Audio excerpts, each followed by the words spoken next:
The third book of Moses, called Leviticus. Chapter 1. And the Lord called unto Moses, and spake unto him out of the tabernacle of the congregation, saying, Speak unto the children of Israel, and say unto them, If any man of you bring an offering unto the Lord, ye shall bring your offering of the cattle, even of the herd, and of the flock. If his offering be a burnt sacrifice of the herd, let him offer a male without blemish. He shall offer it of his own voluntary will at the door of the tabernacle of the congregation before the Lord. And he shall put his hand upon the head of the burnt offering, and it shall be accepted for him to make atonement for him. And he shall kill the bullock before the Lord, and the priests, Aaron's sons, shall bring the blood, and sprinkle the blood round about upon the altar that is by the door of the tabernacle of the congregation. And he shall flay the burnt offering, and cut it into his pieces. And the sons of Aaron the priest shall put fire upon the altar, and lay the wood in order upon the fire. And the priests, Aaron's sons, shall lay the parts, the head, and the fat, in order upon the wood that is on the fire, which is upon the altar. But his inwards and his legs shall he wash in water, and the priest shall burn all on the altar to be a burnt sacrifice, an offering made by fire, of a sweet savour unto the Lord. And if his offering be of the flocks, namely of the sheep, or of the goats, for a burnt sacrifice, he shall bring it a male without blemish. And he shall kill it on the side of the altar northward before the Lord. And the priests, Aaron's sons, shall sprinkle his blood round about upon the altar. And he shall cut it into his pieces with his head and his fat, and the priest shall lay them in order on the wood that is on the fire, which is upon the altar. But he shall wash the inwards and the legs with water, and the priest shall bring it all, and burn it upon the altar. It is a burnt sacrifice, an offering made by fire, of a sweet savour unto the Lord. And if the burnt sacrifice for his offering to the Lord be of fowls, then he shall bring his offering of turtle doves, or of young pigeons. And the priest shall bring it unto the altar, and wring off his head, and burn it on the altar, and the blood thereof shall be wrung out at the side of the altar. And he shall pluck away his crop with his feathers, and cast it beside the altar on the east part, by the place of the ashes. And he shall cleave it with the wings thereof, but shall not divide it asunder. And the priest shall burn it upon the altar, upon the wood that is upon the fire. It is a burnt sacrifice, an offering made by fire, of a sweet savour unto the Lord. Leviticus chapter 2. And when any will offer a meat offering unto the Lord, his offering shall be of fine flour, and he shall pour oil upon it, and put frankincense thereon. And he shall bring it to Aaron's sons the priests, and he shall take there out his handful of the flour thereof, and of the oil thereof, with all the frankincense thereof. And the priest shall burn the memorial of it upon the altar, to be an offering made by fire, of a sweet savour unto the Lord. And the remnant of the meat offering shall be Aaron's and his sons. It is a thing most holy of the offerings of the Lord made by fire. And if thou bring an oblation of a meat offering baken in the oven, it shall be unleavened cakes of fine flour mingled with oil, or unleavened wafers anointed with oil. And if thy oblation be a meat offering baken in a pan, it shall be of fine flour unleavened, mingled with oil.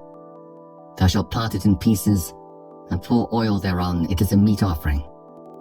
And if thy oblation be a meat offering baken in the frying pan, it shall be made of fine flour with oil. And thou shalt bring the meat offering that is made of these things unto the Lord, and when it is presented unto the priest, he shall bring it unto the altar. And the priest shall take from the meat offering a memorial thereof, and shall burn it upon the altar. It is an offering made by fire, of a sweet savour unto the Lord. And that which is left of the meat offering shall be Aaron's and his sons. It is a thing most holy of the offerings of the Lord made by fire. No meat offering which ye shall bring unto the Lord shall be made with leaven, for ye shall burn no leaven, nor any honey, in any offering of the Lord made by fire.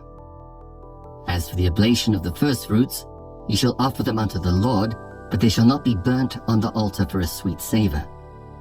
And every oblation of thy meat offering shalt thou season with salt. Neither shalt thou suffer the salt of the covenant of thy God to be lacking from thy meat offering. With all thine offerings thou shalt offer salt. And if thou offer a meat offering of thy firstfruits unto the Lord, thou shalt offer for the meat offering of thy firstfruits green ears of corn dried by the fire, even corn beaten out of full ears. And thou shalt put oil upon it, and lay frankincense thereon. It is a meat offering. And the priest shall burn the memorial of it, part of the beaten corn thereof, and part of the oil thereof, with all the frankincense thereof. It is an offering made by fire unto the Lord. Leviticus chapter 3. And if his oblation be a sacrifice of peace offering, if he offer it of the herd, whether it be a male or female, he shall offer it without blemish before the Lord. And he shall lay his hand upon the head of his offering, and kill it at the door of the tabernacle of the congregation. And Aaron's sons, the priests, shall sprinkle the blood upon the altar round about. And he shall offer of the sacrifice of the peace offering an offering made by fire unto the Lord, the fat that covereth the inwards, nor the fat that is upon the inwards, and the 2 kidneys, and the fat that is on them, which is by the flanks, and the caul above the liver with the kidneys. It shall he take away. And Aaron's sons shall burn it on the altar upon the burnt sacrifice, which is upon the wood that is on the fire. It is an offering made by fire of a sweet savour unto the Lord. And if his offering for a sacrifice of peace offering unto the Lord be of the flock, male or female, he shall offer it without blemish. If he offer a lamb for his offering, then shall he offer it before the Lord. And he shall lay his hand upon the head of his offering, and kill it before the tabernacle of the congregation. And Aaron's sons shall sprinkle the blood thereof round about upon the altar. And he shall offer of the sacrifice of the peace offering an offering made by fire unto the Lord, the fat thereof, and the whole rump. It shall he take off hard by the backbone, and the fat that covereth the inwards, and all the fat that is upon the inwards, and the 2 kidneys, and the fat that is upon them, which is by the flanks, and the caul above the liver, with the kidneys. It shall he take away. And the priest shall burn it upon the altar. It is the food of the offering made by fire unto the Lord. And if his offering be a goat, then he shall offer it before the Lord. And he shall lay his hand upon the head of it, and kill it before the tabernacle of the congregation. And the sons of Aaron shall sprinkle the blood thereof upon the altar round about. And he shall offer thereof his offering, even an offering made by fire unto the Lord. The fat that covereth the inwards, and all the fat that is upon the inwards, and the 2 kidneys, and the fat that is upon them, which is by the flanks, and the caul above the liver with the kidneys, it shall he take away. And the priest shall burn them upon the altar. It is the food of the offering made by fire for a sweet savour. All the fat is the Lord's. It shall be a perpetual statute for your generations throughout all your dwellings, that ye eat neither fat nor blood. Leviticus chapter 4. And the Lord spake unto Moses, saying, Speak unto the children of Israel, saying, If a soul shall sin through ignorance against any of the commandments of the Lord concerning things which ought not to be done, and shall do against any of them, if the priest that is anointed do sin according to the sin of the people, then let him bring for his sin which he hath sinned a young bullock without blemish unto the Lord for a sin offering. And he shall bring the bullock unto the door of the tabernacle of the congregation before the Lord, and shall lay his hand upon the bullock's head, and kill the bullock before the Lord. And the priest that is anointed shall take of the bullock's blood, and bring it to the tabernacle of the congregation. And the priest shall dip his finger in the blood, and sprinkle of the blood 7 times before the Lord, before the veil of the sanctuary.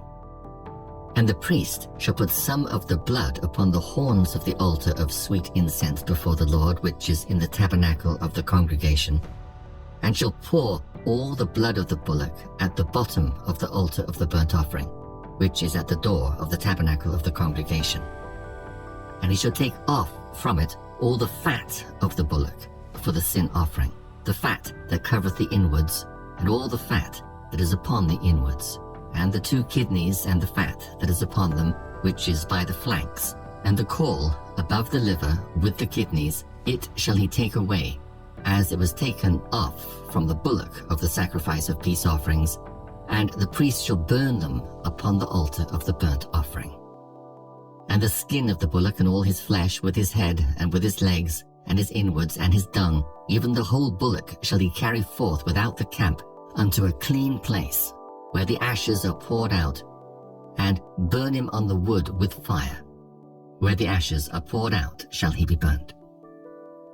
And if the whole congregation of Israel sin through ignorance, and the thing be hid from the eyes of the assembly, and they have done somewhat against any of the commandments of the Lord concerning things which should not be done, and are guilty, when the sin which they have sinned against it is known, then the congregation shall offer a young bullock for the sin, and bring him before the tabernacle of the congregation.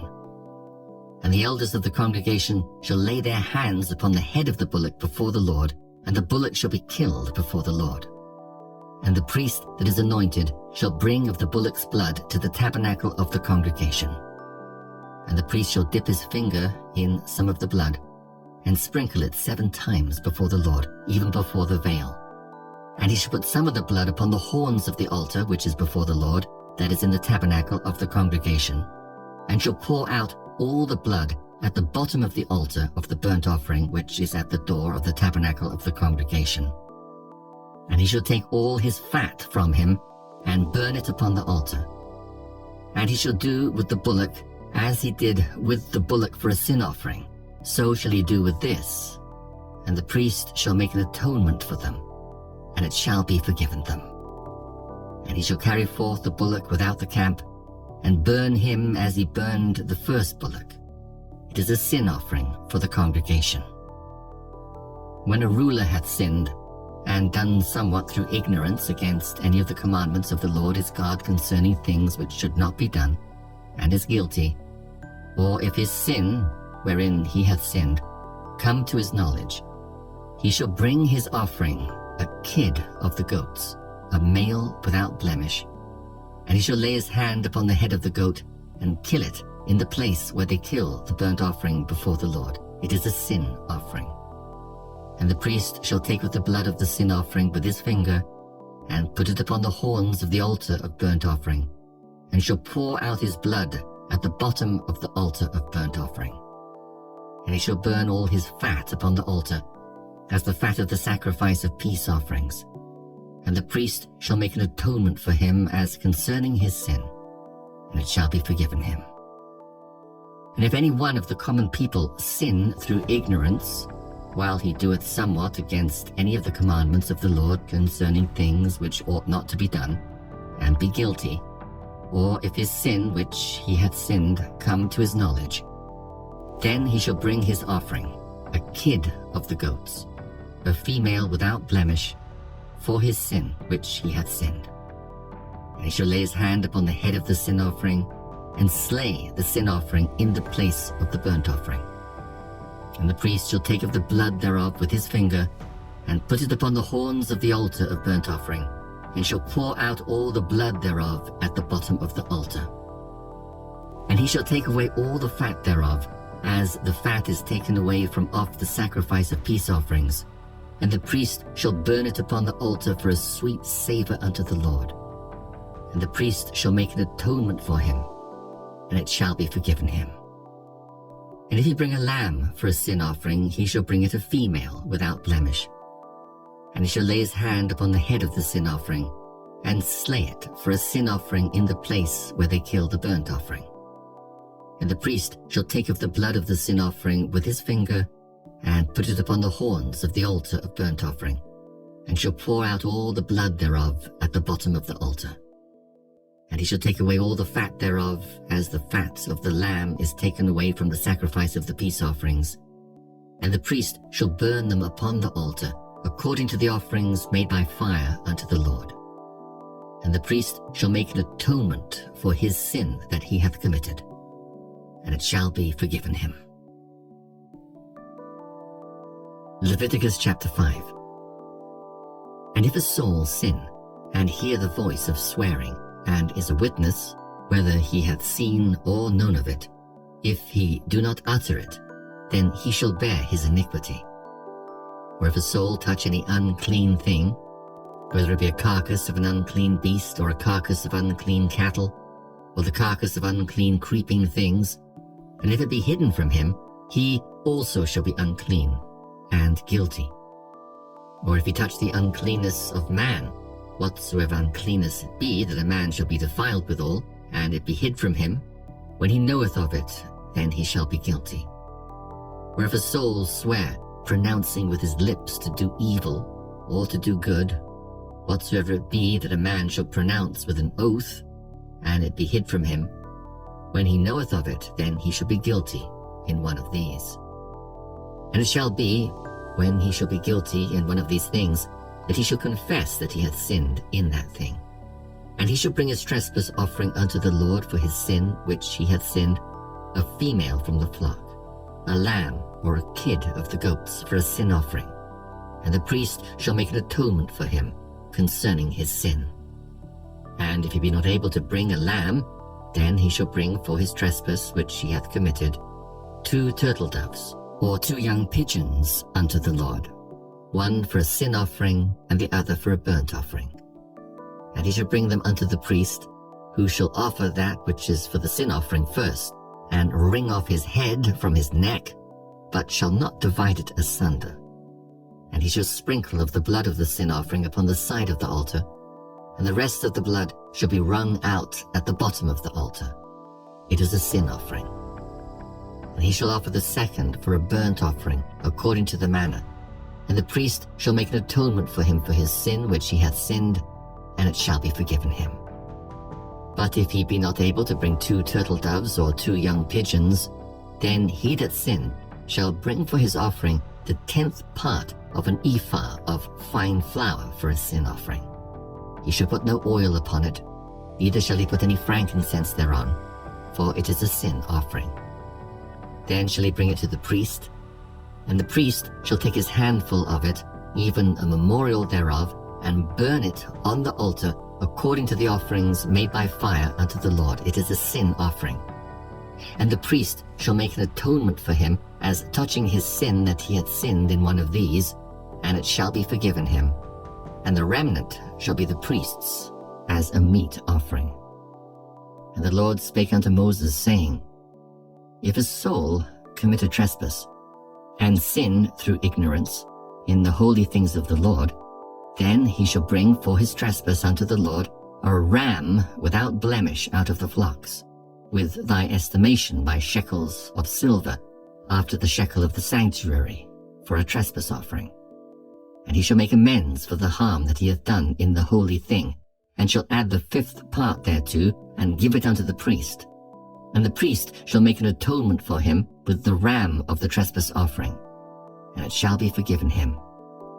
And if a soul sin and commit any of these things which are forbidden to be done by the commandments of the Lord, though he wist it not, yet is he guilty, and shall bear his iniquity. And he shall bring a ram without blemish out of the flock, with thy estimation, for a trespass offering unto the priest. And the priest shall make an atonement for him concerning his ignorance wherein he erred, and wist it not, and it shall be forgiven him. It is a trespass offering. He hath certainly trespassed against the Lord. Leviticus chapter 6. And the Lord spake unto Moses, saying, If a soul sin, and commit a trespass against the Lord, and lie unto his neighbor in that which was delivered him to keep, or in fellowship, or in a thing taken away by violence, or hath deceived his neighbor, or have found that which was lost, and lieth concerning it, and sweareth falsely, In any of all these that a man doeth, sinning therein, then it shall be, because he hath sinned and is guilty, that he shall restore that which he took violently away, or the thing which he hath deceitfully gotten, or that which was delivered him to keep, or the lost thing which he found, or all that about which he hath sworn falsely. He shall even restore it in the principal, and shall add the 5th part more thereto, and give it unto him to whom it appertaineth in the day of his trespass offering. And he shall bring his trespass offering unto the Lord, a ram without blemish out of the flock, with thy estimation, for a trespass offering unto the priest. And the priest shall make an atonement for him before the Lord, and it shall be forgiven him for anything of all that he hath done in trespassing therein. And the Lord spake unto Moses, saying, Command Aaron and his sons, saying, This is the law of the burnt offering. It is the burnt offering, because of the burning upon the altar all night unto the morning, and the fire of the altar shall be burning in it. And the priest shall put on his linen garment, and his linen breeches shall he put upon his flesh, and take up the ashes which the fire hath consumed with the burnt offering on the altar, and he shall put them beside the altar. And he shall put off his garments, and put on other garments, and carry forth the ashes without the camp unto a clean place. And the fire upon the altar shall be burning in it, it shall not be put out. And the priest shall burn wood on it every morning, and lay the burnt offering in order upon it. And he shall burn thereon the fat of the peace offerings. The fire shall ever be burning upon the altar, it shall never go out. And this is the law of the meat offering. The sons of Aaron shall offer it before the Lord before the altar. And he shall take of it his handful of the flour of the meat offering, and the oil thereof, and all the frankincense which is upon the meat offering, and shall burn it upon the altar for a sweet savour, even the memorial of it unto the Lord. And the remainder thereof shall Aaron and his sons eat. With unleavened bread shall it be eaten in the holy place, in the court of the tabernacle of the congregation. They shall eat it. It shall not be baken with leaven. I have given it unto them for their portion of my offerings made by fire. It is most holy, as is the sin offering, and as the trespass offering. All the males among the children of Aaron shall eat of it. It shall be a statute forever in your generations concerning the offerings of the Lord made by fire. Every one that toucheth them shall be holy. And the Lord spake unto Moses, saying, This is the offering of Aaron and of his sons, which they shall offer unto the Lord in the day when he is anointed, the 10th part of an ephah of fine flour for a meat offering perpetual, half of it in the morning, and half thereof at night. In a pan it shall be made with oil, and when it is baken, thou shalt bring it in, and the baken pieces of the meat offering shalt thou offer for a sweet savour unto the Lord. And the priest of his sons that is anointed in his stead shall offer it. It is a statute forever unto the Lord. It shall be wholly burnt. For every meat offering for the priest shall be wholly burnt. It shall not be eaten. And the Lord spake unto Moses, saying, Speak unto Aaron and to his sons, saying, This is the law of the sin offering. In the place where the burnt offering is killed, shall the sin offering be killed before the Lord. It is most holy. The priest that offereth for sin shall eat it. In the holy place shall it be eaten, in the court of the tabernacle of the congregation. Whatsoever shall touch the flesh thereof shall be holy. And when there is sprinkled of the blood thereof upon any garment, thou shalt wash that whereon it was sprinkled in the holy place. But the earthen vessel wherein it is sodden shall be broken, and if it be sodden in a brazen pot, it shall be both scoured and rinsed in water. All the males among the priests shall eat thereof. It is most holy. And no sin offering, whereof any of the blood is brought into the tabernacle of the congregation to reconcile withal in the holy place, shall be eaten. It shall be burnt in the fire. Leviticus chapter 7. Likewise, this is the law of the trespass offering. It is most holy. In the place where they kill the burnt offering shall they kill the trespass offering, and the blood thereof shall he sprinkle round about upon the altar. And he shall offer of it all the fat thereof, the rump and the fat that covereth the inwards, and the 2 kidneys and the fat that is on them, which is by the flanks, and the caul that is above the liver with the kidneys, it shall he take away. And the priest shall burn them upon the altar for an offering made by fire unto the Lord. It is a trespass offering. Every male among the priests shall eat thereof. It shall be eaten in the holy place. It is most holy. As the sin offering is, so is the trespass offering. There is one law for them. The priest that maketh atonement therewith shall have it.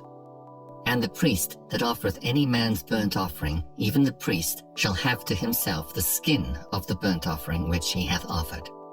And all the meat offering that is baken in the oven, and all that is dressed in the frying pan and in the pan, shall be the priest's that offereth it. And every meat offering mingled with oil and dry shall all the sons of Aaron have, one as much as another. And this is the law of the sacrifice of peace offerings, which he shall offer unto the Lord. If he offer it for a thanksgiving, then he shall offer with the sacrifice of thanksgiving unleavened cakes mingled with oil, and unleavened wafers anointed with oil, and cakes mingled with oil of fine flour fried. Besides the cakes, he shall offer for his offering leavened bread with the sacrifice of thanksgiving of his peace offerings. And of it he shall offer one out of the whole oblation for an heave offering unto the Lord. And it shall be the priest's that sprinkleth the blood of the peace offerings. And the flesh of the sacrifice of his peace offerings for thanksgiving shall be eaten the same day that it is offered. He shall not leave any of it until the morning. But if the sacrifice of his offering be a vow, or a voluntary offering, it shall be eaten the same day that he offereth his sacrifice, and on the morrow also the remainder of it shall be eaten. But the remainder of the flesh of the sacrifice on the 3rd day shall be burnt with fire. And if any of the flesh of the sacrifice of his peace offerings be eaten at all on the 3rd day, it shall not be accepted, neither shall it be imputed unto him that offereth it. It shall be an abomination, and the soul that eateth of it shall bear his iniquity. And the flesh that toucheth any unclean thing shall not be eaten. It shall be burnt with fire. And as for the flesh, all that be clean shall eat thereof. But the soul that eateth of the flesh of the sacrifice of peace offerings that pertain unto the Lord, having his uncleanness upon him, even that soul shall be cut off from his people. Moreover, the soul that shall touch any unclean thing, as the uncleanness of man, or any unclean beast, or any abominable unclean thing, and eat of the flesh of the sacrifice of peace offerings which pertain unto the Lord, even that soul shall be cut off from his people. And the Lord spake unto Moses, saying, Speak unto the children of Israel, saying, Ye shall eat no manner of fat of ox, or of sheep, or of goat. And the fat of the beast that dieth of itself, and the fat of that which is torn with beasts, may be used in any other use, but ye shall in no wise eat of it. For whosoever eateth the fat of the beast of which men offer an offering made by fire unto the Lord, even the soul that eateth it shall be cut off from his people. Moreover, ye shall eat no manner of blood, whether it be of fowl or of beast in any of your dwellings. Whatsoever soul it be that eateth any manner of blood, even that soul shall be cut off from his people.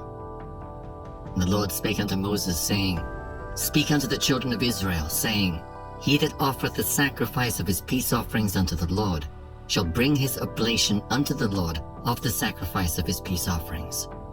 His own hands shall bring the offerings of the Lord made by fire, the fat with the breast, it shall he bring, that the breast may be waved for a wave offering before the Lord. And the priest shall burn the fat upon the altar, but the breast shall be Aaron's and his sons'. And the right shoulder shall he give unto the priest for an heave offering of the sacrifices of your peace offerings. He among the sons of Aaron that offereth the blood of the peace offerings and the fat shall have the right shoulder for his part. For the wave breast and the heave shoulder have I taken of the children of Israel from off the sacrifices of their peace offerings, and have given them unto Aaron the priest and unto his sons by a statute forever from among the children of Israel. This is the portion of the anointing of Aaron and of the anointing of his sons out of the offerings of the Lord made by fire, in the day when he presented them to minister unto the Lord in the priest's office, which the Lord commanded to be given them of the children of Israel in the day that he anointed them by a statute forever throughout their generations. This is the law of the burnt offering, of the meat offering, and of the sin offering, and of the trespass offering, and of the consecrations, and of the sacrifice of the peace offerings, which the Lord commanded Moses in Mount Sinai, in the day that he commanded the children of Israel to offer their oblations unto the Lord in the wilderness of Sinai. Leviticus chapter 8. And the Lord spake unto Moses, saying, Take Aaron and his sons with him, and the garments, and the anointing oil, and a bullock for the sin offering, and 2 rams, and a basket of unleavened bread. And gather thou all the congregation together unto the door of the tabernacle of the congregation. And Moses did as the Lord commanded him, and the assembly was gathered together unto the door of the tabernacle of the congregation. And Moses said unto the congregation, This is the thing which the Lord commanded to be done. And Moses brought Aaron and his sons, and washed them with water. And he put upon him the coat, and girded him with the girdle, and clothed him with the robe, and put the ephod upon him. And he girded him with the curious girdle of the ephod, and bound it unto him therewith. And he put the breastplate upon him. Also he put in the breastplate the Urim and the Thummim. And he put the mitre upon his head. Also upon the mitre, even upon his forefront, did he put the golden plate, the holy crown, as the Lord commanded Moses. And Moses took the anointing oil, and anointed the tabernacle and all that was therein, and sanctified them. And he sprinkled thereof upon the altar 7 times, and anointed the altar and all his vessels, both the laver and his foot, to sanctify them. And he poured of the anointing oil upon Aaron's head, and anointed him to sanctify him. And Moses brought Aaron's sons, and put coats upon them, and girded them with girdles, and put bonnets upon them, as the Lord commanded Moses. And he brought the bullock for the sin offering, and Aaron and his sons laid their hands upon the head of the bullock for the sin offering, and he slew it. And Moses took the blood, and put it upon the horns of the altar round about with his finger, and purified the altar, and poured the blood at the bottom of the altar, and sanctified it, to make reconciliation upon it. And he took all the fat that was upon the inwards, and the caul above the liver, and the 2 kidneys and their fat, and Moses burned it upon the altar. But the bullock and his hide, his flesh, and his dung, he burnt with fire without the camp, as the Lord commanded Moses. And he brought the ram for the burnt offering, and Aaron and his sons laid their hands upon the head of the ram, and he killed it. And Moses sprinkled the blood upon the altar round about. And he cut the ram into pieces, and Moses burnt the head, and the pieces, and the fat. And he washed the inwards and the legs in water. And Moses burnt the whole ram upon the altar. It was a burnt sacrifice for a sweet savour, and an offering made by fire unto the Lord, as the Lord commanded Moses. And he brought the other ram, the ram of consecration, and Aaron and his sons laid their hands upon the head of the ram, and he slew it. And Moses took of the blood of it, and put it upon the tip of Aaron's right ear, and upon the thumb of his right hand, and upon the great toe of his right foot. And he brought Aaron's sons, and Moses put of the blood upon the tip of their right ear, and upon the thumbs of their right hands, and upon the great toes of their right feet. And Moses sprinkled the blood upon the altar round about. And he took the fat, and the rump, and all the fat that was upon the inwards, and the caul above the liver, and the 2 kidneys and their fat, and the right shoulder. And out of the basket of unleavened bread that was before the Lord, he took 1 unleavened cake, and a cake of oiled bread, and 1 wafer, and put them on the fat, and upon the right shoulder. And he put all upon Aaron's hands, and upon his sons' hands, and waved them for a wave offering before the Lord. And Moses took them from off their hands and burnt them on the altar upon the burnt offering. They were consecrations for a sweet savor. It is an offering made by fire unto the Lord. And Moses took the breast and waved it for a wave offering before the Lord. For of the ram of consecration it was Moses' part, as the Lord commanded Moses. And Moses took of the anointing oil and of the blood which was upon the altar, and sprinkled it upon Aaron, and upon his garments, and upon his sons, and upon his sons' garments with him, and sanctified Aaron and his garments, and his sons' garments with him. And Moses said unto Aaron and to his sons, Boil the flesh at the door of the tabernacle of the congregation, and there eat it with the bread that is in the basket of consecrations, as I commanded, saying, Aaron and his sons shall eat it. And that which remaineth of the flesh and of the bread shall he burn with fire. And ye shall not go out of the door of the tabernacle of the congregation in 7 days, until the days of your consecration be at an end. For 7 days shall he consecrate you. As he hath done this day, so the Lord hath commanded to do, to make an atonement for you. Therefore shall ye abide at the door of the tabernacle of the congregation day and night 7 days, and keep the charge of the Lord, that ye die not. For so I am commanded. So Aaron and his sons did all things which the Lord commanded by the hand of Moses. Leviticus chapter 9. And it came to pass on the 8th day that Moses called Aaron and his sons and the elders of Israel. And he said unto Aaron, Take thee a young calf for a sin offering, and a ram for a burnt offering without blemish, and offer them before the Lord. And unto the children of Israel thou shalt speak, saying, Take ye a kid of the goats for a sin offering, and a calf and a lamb, both of the first year, without blemish, for a burnt offering. Also a bullock and a ram for peace offerings, to sacrifice before the Lord, and a meat offering mingled with oil. For today the Lord will appear unto you. And they brought that which Moses commanded before the tabernacle of the congregation, and all the congregation drew near and stood before the Lord. And Moses said, This is the thing which the Lord commanded that ye should do, and the glory of the Lord shall appear unto you. And Moses said unto Aaron, Go unto the altar, and offer thy sin offering and thy burnt offering, and make an atonement for thyself and for the people, and offer the offering of the people, and make an atonement for them, as the Lord commanded. Aaron therefore went unto the altar, and slew the calf of the sin offering which was for himself. And the sons of Aaron brought the blood unto him, and he dipped his finger in the blood, and put it upon the horns of the altar, and poured out the blood at the bottom of the altar. But the fat and the kidneys and the caul above the liver of the sin offering he burnt upon the altar, as the Lord commanded Moses. And the flesh and the hide he burnt with fire without the camp. And he slew the burnt offering, and Aaron's sons presented unto him the blood, which he sprinkled round about upon the altar. And they presented the burnt offering unto him, with the pieces thereof, and the head, and he burnt them upon the altar.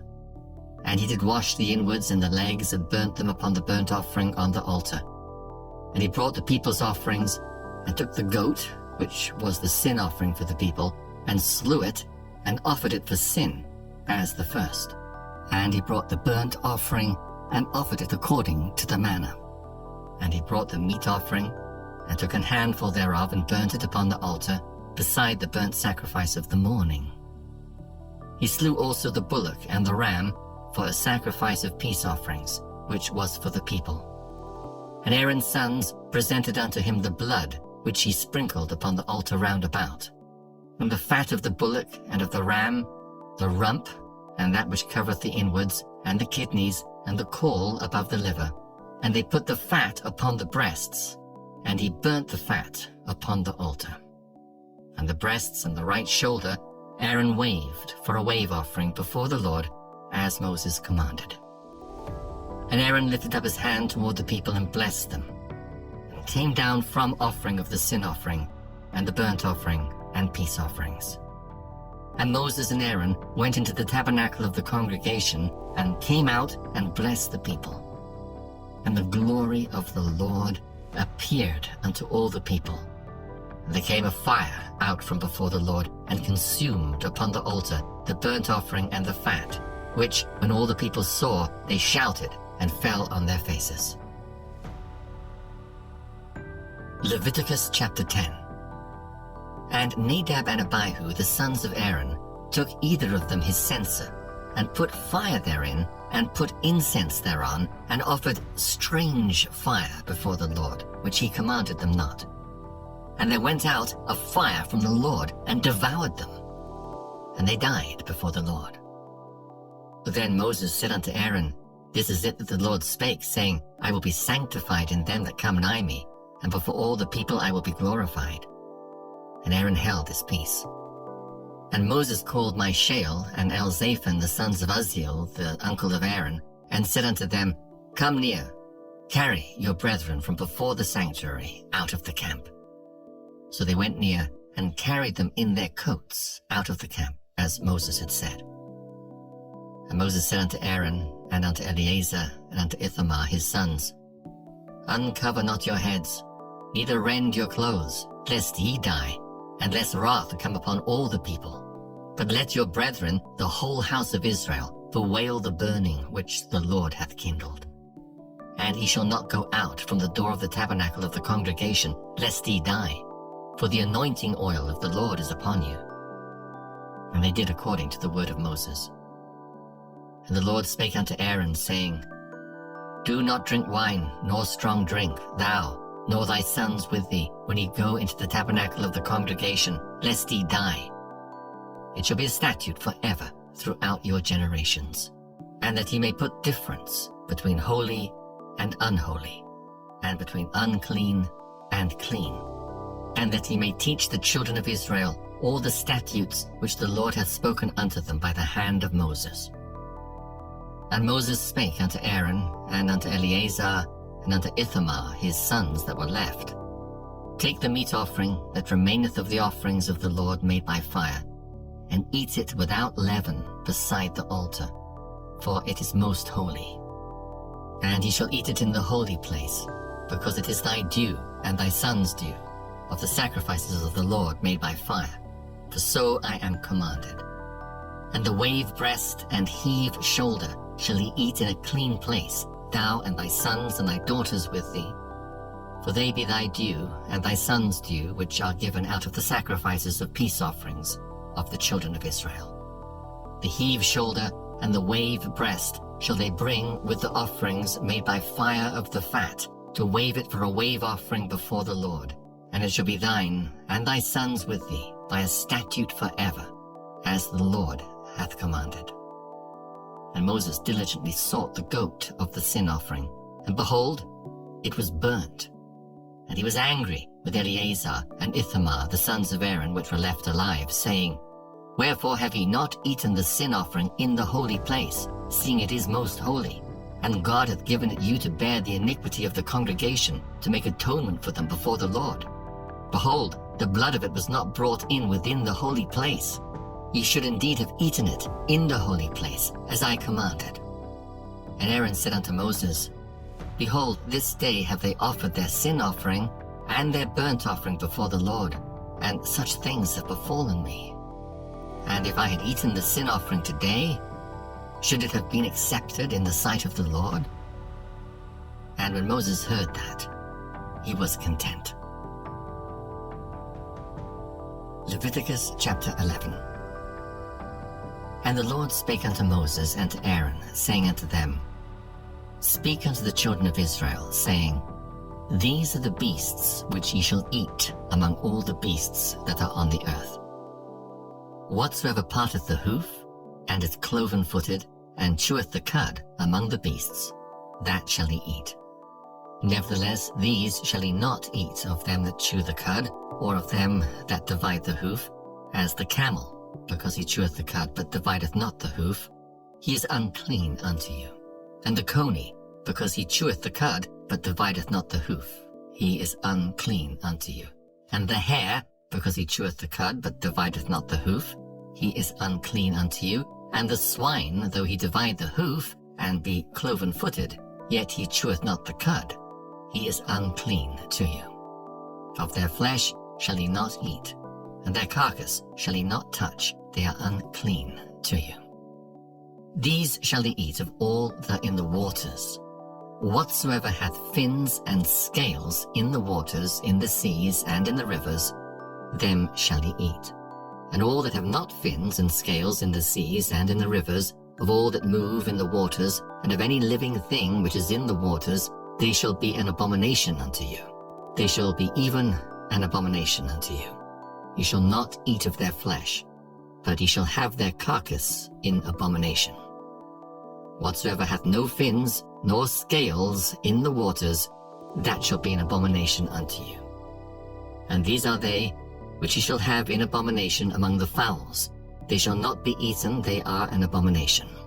The eagle, and the ossifrage, and the osprey, and the vulture, and the kite after his kind, every raven after his kind, and the owl, and the night hawk, and the cuckoo, and the hawk after his kind, and the little owl, and the cormorant, and the great owl, and the swan, and the pelican, and the gier eagle, and the stork, and the heron after her kind, and the lapwing, and the bat. All fowls that creep, going upon all four, shall be an abomination unto you. Yet these may ye eat of every flying, creeping thing that goeth upon all four, which have legs upon their feet, to leap withal upon the earth. Even these of them ye may eat. The locust after his kind, and the bald locust after his kind, and the beetle after his kind, and the grasshopper after his kind. But all other flying, creeping things which have 4 feet shall be an abomination unto you. And for these ye shall be unclean. Whosoever toucheth the carcass of them shall be unclean until the even. And whosoever beareth aught of the carcass of them shall wash his clothes and be unclean until the even. The carcasses of every beast which divideth the hoof, and is not cloven-footed, nor cheweth the cud, are unclean unto you. Every one that toucheth them shall be unclean.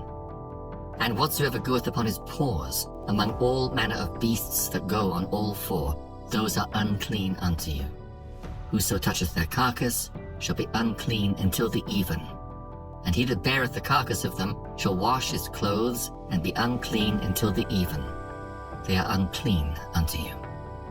These also shall be unclean unto you among the creeping things that creep upon the earth, the weasel, and the mouse, and the tortoise after his kind, and the ferret, and the chameleon, and the lizard, and the snail, and the mole. These are unclean to you among all that creep. Whosoever doth touch them when they be dead shall be unclean until the even. And upon whatsoever any of them, when they are dead, doth fall, it shall be unclean, whether it be any vessel of wood, or raiment, or skin, or sack, whatsoever vessel it be, wherein any work is done, it must be put into the water, and it shall be unclean until the even. So it shall be cleansed. And every earthen vessel, whereinto any of them falleth, whatsoever is in it shall be unclean, and ye shall break it. Of all meat which may be eaten, that on which such water cometh shall be unclean, and all drink that may be drunk in every such vessel shall be unclean. And everything whereupon any part of their carcass falleth shall be unclean, whether it be oven or ranges for pots, they shall be broken down, for they are unclean, and shall be unclean unto you.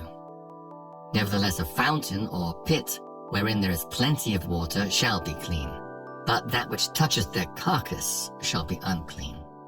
And if any part of their carcass fall upon any sowing seed which is to be sown, it shall be clean. But if any water be put upon the seed, and any part of their carcass fall thereon, it shall be unclean unto you. And if any beast, of which ye may eat, die, he that toucheth the carcass thereof shall be unclean until the even. And he that eateth of the carcass of it shall wash his clothes, and be unclean until the even. He also that beareth the carcass of it shall wash his clothes, and be unclean until the even. And every creeping thing that creepeth upon the earth shall be an abomination, it shall not be eaten. Whatsoever goeth upon the belly, and whatsoever goeth upon all four, or whatsoever hath more feet among all creeping things that creep upon the earth, them ye shall not eat, for they are an abomination. Ye shall not make yourselves abominable with any creeping thing that creepeth, neither shall ye make yourselves unclean with them, that ye should be defiled thereby. For I am the Lord your God. Ye shall therefore sanctify yourselves, and ye shall be holy, for I am holy. Neither shall ye defile yourselves with any manner of creeping thing that creepeth upon the earth. For I am the Lord that bringeth you up out of the land of Egypt, to be your God. Ye shall therefore be holy, for I am holy.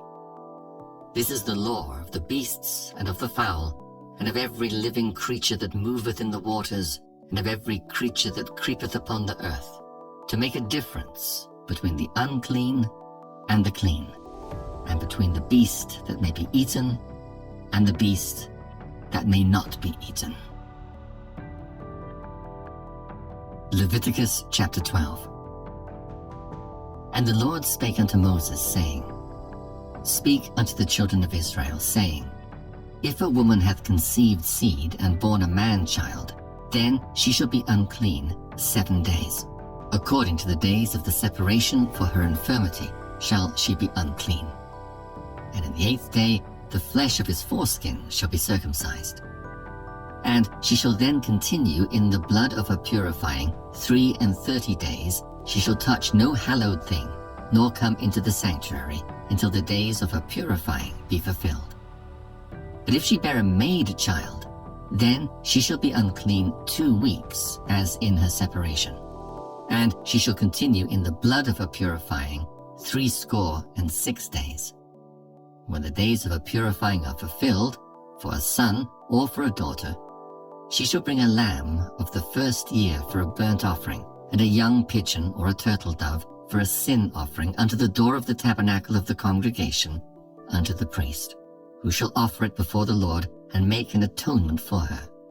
And she shall be cleansed from the issue of her blood. This is the law for her that hath borne a male or a female. And if she be not able to bring a lamb, then she shall bring 2 turtles, or 2 young pigeons, the one for the burnt offering, and the other for a sin offering. And the priest shall make an atonement for her, and she shall be clean. Leviticus chapter 13. And the Lord spake unto Moses and Aaron, saying, When a man shall have in the skin of his flesh arising a scab or bright spot, and it be in the skin of his flesh like the plague of leprosy, then he shall be brought unto Aaron the priest, or unto one of his sons the priests. And the priest shall look on the plague in the skin of the flesh. And when the hair in the plague is turned white, and the plague in sight be deeper than the skin of his flesh, it is a plague of leprosy. And the priest shall look on him, and pronounce him unclean. If the bright spot be white in the skin of his flesh, and in sight be not deeper than the skin, and the hair thereof be not turned white, then the priest shall shut up him that hath the plague 7 days. And the priest shall look on him the 7th day. And behold, if the plague in his sight be at a stay, and the plague spread not in the skin, then the priest shall shut him up 7 days more. And the priest shall look on him again the 7th day. And behold, if the plague be somewhat dark, and the plague spread not in the skin, the priest shall pronounce him clean. It is but a scab, and he shall wash his clothes and be clean. But if the scab spread much abroad in the skin, after that he hath been seen of the priest for his cleansing, he shall be seen of the priest again. And if the priest see that, behold, the scab spreadeth in the skin, then the priest shall pronounce him unclean. It is a leprosy. When the plague of leprosy is in a man, then he shall be brought unto the priest. And the priest shall see him, and behold, if the rising be white in the skin, and it have turned the hair white, and there be quick raw flesh in the rising, it is an old leprosy in the skin of his flesh, and the priest shall pronounce him unclean, and shall not shut him up, for he is unclean. And if a leprosy break out abroad in the skin, and the leprosy cover all the skin of him that hath the plague, from his head even to his foot, wheresoever the priest looketh.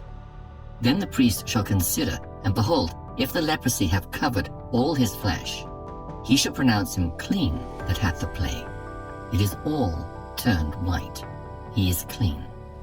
But when raw flesh appeareth in him, he shall be unclean. And the priest shall see the raw flesh, and pronounce him to be unclean. For the raw flesh is unclean. It is a leprosy. Or if the raw flesh turn again, and be changed unto white, he shall come unto the priest, and the priest shall see him.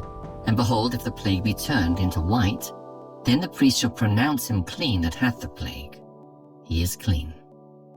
The flesh also, in which even in the skin thereof was a boil, and is healed, and in the place of the boil there be a white rising, or a bright spot, white and somewhat reddish, and it be showed to the priest, and if, when the priest seeth it, behold, it be in sight lower than the skin, and the hair thereof be turned white, the priest shall pronounce him unclean. It is a plague of leprosy broken out of the boil. But if the priest look on it, and behold, there be no white hairs therein, and if it be not lower than the skin, but be somewhat dark, then the priest shall shut him up 7 days. And if it spread much abroad in the skin, then the priest shall pronounce him unclean. It is a plague. But if the bright spot stay in his place, and spread not, it is a burning boil, and the priest shall pronounce him clean. Or if there be any flesh in the skin whereof there is a hot burning, and the quick flesh that burneth have a white bright spot, somewhat reddish or white, then the priest shall look upon it, and behold, if the hair in the bright spot be turned white, and it be in sight deeper than the skin, it is a leprosy broken out of the burning. Wherefore the priest shall pronounce him unclean. It is the plague of leprosy. But if the priest look on it, and behold, there be no white hair in the bright spot, and it be no lower than the other skin, but be somewhat dark, then the priest shall shut him up 7 days. And the priest shall look upon him the 7th day, and if it be spread much abroad in the skin, then the priest shall pronounce him unclean. It is the plague of leprosy. And if the bright spot stay in his place, and spread not in the skin, but it be somewhat dark, it is a rising of the burning, and the priest shall pronounce him clean, for it is an inflammation of the burning. If a man or woman have a plague upon the head or the beard, then the priest shall see the plague. And behold, if it be in sight deeper than the skin, and there be in it a yellow thin hair, then the priest shall pronounce him unclean. It is a dry scall, even a leprosy upon the head or beard. And if the priest look on the plague of the scall, and behold, it be not in sight deeper than the skin, and that there is no black hair in it, then the priest shall shut up him that hath the plague of the scall 7 days. And in the 7th day the priest shall look on the plague. And behold, if the scall spread not, and there be in it no yellow hair, and the scall be not in sight deeper than the skin, he shall be shaven, but the scall shall he not shave. And the priest shall shut him up that hath the scall 7 days more. And in the 7th day the priest shall look on the scall, and behold, if the scall be not spread in the skin, nor be in sight deeper than the skin, then the priest shall pronounce him clean, and he shall wash his clothes and be clean. But if the scall spread much in the skin after his cleansing, then the priest shall look on him, and behold, if the scall be spread in the skin, the priest shall not seek for yellow hair. He is unclean. But if the scall be in his sight at a stay, and that there is black hair grown up therein, the scall is healed, he is clean, and the priest shall pronounce him clean. If a man also or a woman have in the skin of their flesh bright spots, even white bright spots, then the priest shall look, and behold, if the bright spots in the skin of their flesh be darkish white, it is a freckled spot that groweth in the skin. He is clean. And the man whose hair is fallen off his head, he is bald, yet is he clean. And he that hath his hair fallen off from the part of his head toward his face, he is forehead bald, yet is he clean. And if there be in the bald head or bald forehead a white reddish sore, it is a leprosy sprung up in his bald head or his bald forehead. Then the priest shall look upon it, and behold, if the rising of the sore be white reddish in his bald head or in his bald forehead, as the leprosy appeareth in the skin of the flesh, he is a leprous man, he is unclean, the priest shall pronounce him utterly unclean. His plague is in his head. And the leper, in whom the plague is, his clothes shall be rent, and his head bare, and he shall put a covering upon his upper lip, and shall cry, Unclean, unclean. All the days wherein the plague shall be in him, he shall be defiled. He is unclean, he shall dwell alone, without the camp shall his habitation be. The garment also that the plague of leprosy is in, whether it be a woolen garment or a linen garment, whether it be in the warp or woof of linen or of woolen, whether in a skin or in anything made of skin. And if the plague be greenish or reddish in the garment, or in the skin, either in the warp or in the woof or in anything of skin, it is a plague of leprosy, and shall be showed unto the priest. And the priest shall look upon the plague, and shut up it that hath the plague 7 days. And he shall look on the plague on the 7th day, and if the plague be spread in the garment, either in the warp, or in the woof, or in a skin, or in any work that is made of skin, the plague is a fretting leprosy. It is unclean. He shall therefore burn that garment, whether warp or woof, in woolen or in linen, or anything of skin wherein the plague is, for it is a fretting leprosy. It shall be burnt in the fire. And if the priest shall look, and behold the plague be not spread in the garment, either in the warp, or in the woof, or in anything of skin, then the priest shall command that they wash the thing wherein the plague is, and he shall shut it up 7 days more.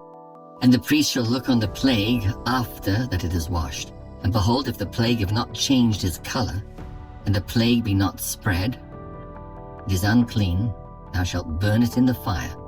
It is fret inward, whether it be bare within or without.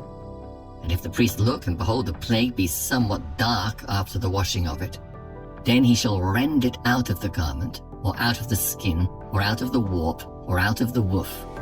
And if it appear still in the garment, either in the warp, or in the woof, or in anything of skin, it is a spreading plague. Thou shalt burn that wherein the plague is with fire.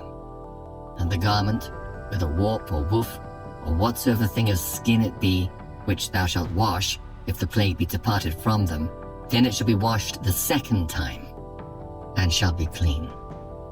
This is the law of the plague of leprosy in a garment of woolen or linen, either in the warp or woof, or anything of skins, to pronounce it clean, or to pronounce it unclean.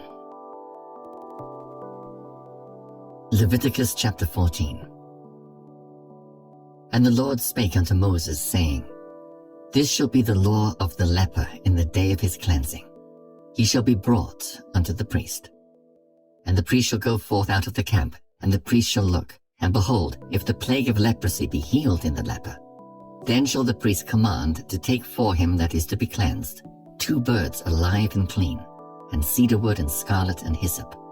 And the priest shall command that one of the birds be killed in an earthen vessel over running water.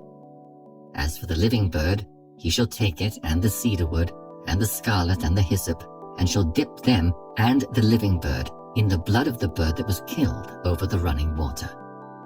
And he shall sprinkle upon him that is to be cleansed from the leprosy 7 times, and shall pronounce him clean, and shall let the living bird loose into the open field. And he that is to be cleansed shall wash his clothes, and shave off all his hair, and wash himself in water, that he may be clean. And after that he shall come into the camp, and shall tarry abroad out of his tent 7 days. But it shall be on the 7th day that he shall shave all his hair off his head, and his beard, and his eyebrows, even all his hair he shall shave off. And he shall wash his clothes, also he shall wash his flesh in water, and he shall be clean. And on the 8th day he shall take 2 he-lambs without blemish, and 1 ewe lamb of the first year without blemish, and 3/10 deals of fine flour for a meat offering, mingled with oil, and 1 log of oil. And the priest that maketh him clean shall present the man that is to be made clean, and those things, before the Lord at the door of the tabernacle of the congregation. And the priest shall take 1 he-lamb, and offer him for a trespass offering, and the log of oil, and wave them for a wave offering before the Lord. And he shall slay the lamb in the place where he shall kill the sin offering and the burnt offering in the holy place. For as the sin offering is the priest's, so is the trespass offering. It is most holy. And the priest shall take some of the blood of the trespass offering, and the priest shall put it upon the tip of the right ear of him that is to be cleansed, and upon the thumb of his right hand, and upon the great toe of his right foot.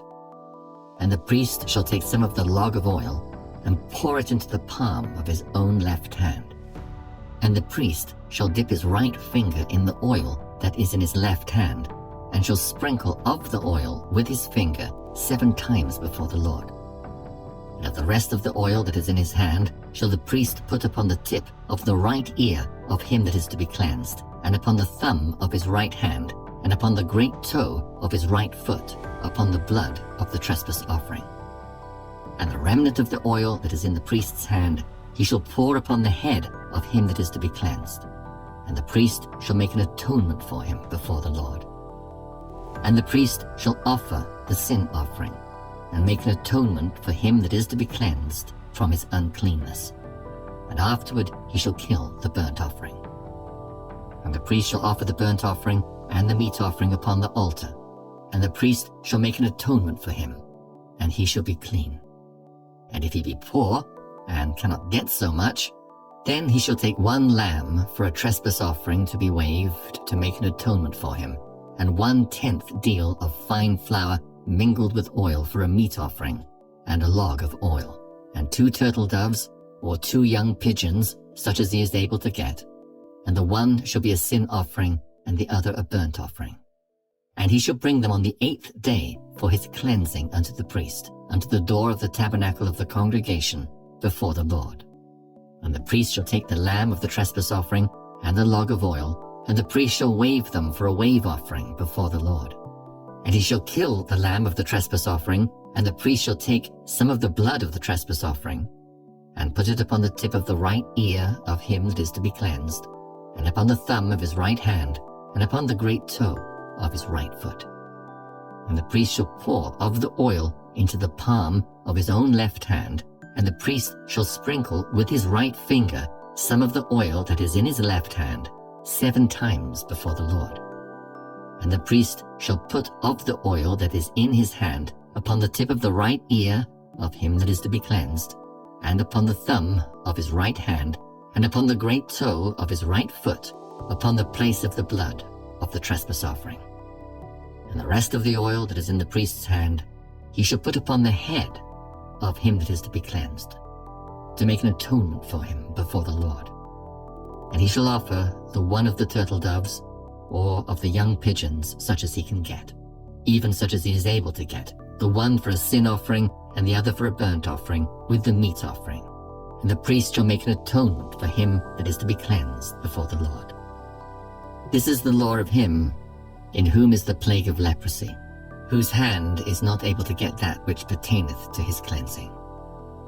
And the Lord spake unto Moses and unto Aaron, saying, When ye be come into the land of Canaan, which I give to you for a possession, and I put the plague of leprosy in a house of the land of your possession, and he that owneth the house shall come and tell the priest, saying, It seemeth to me there is as it were a plague in the house.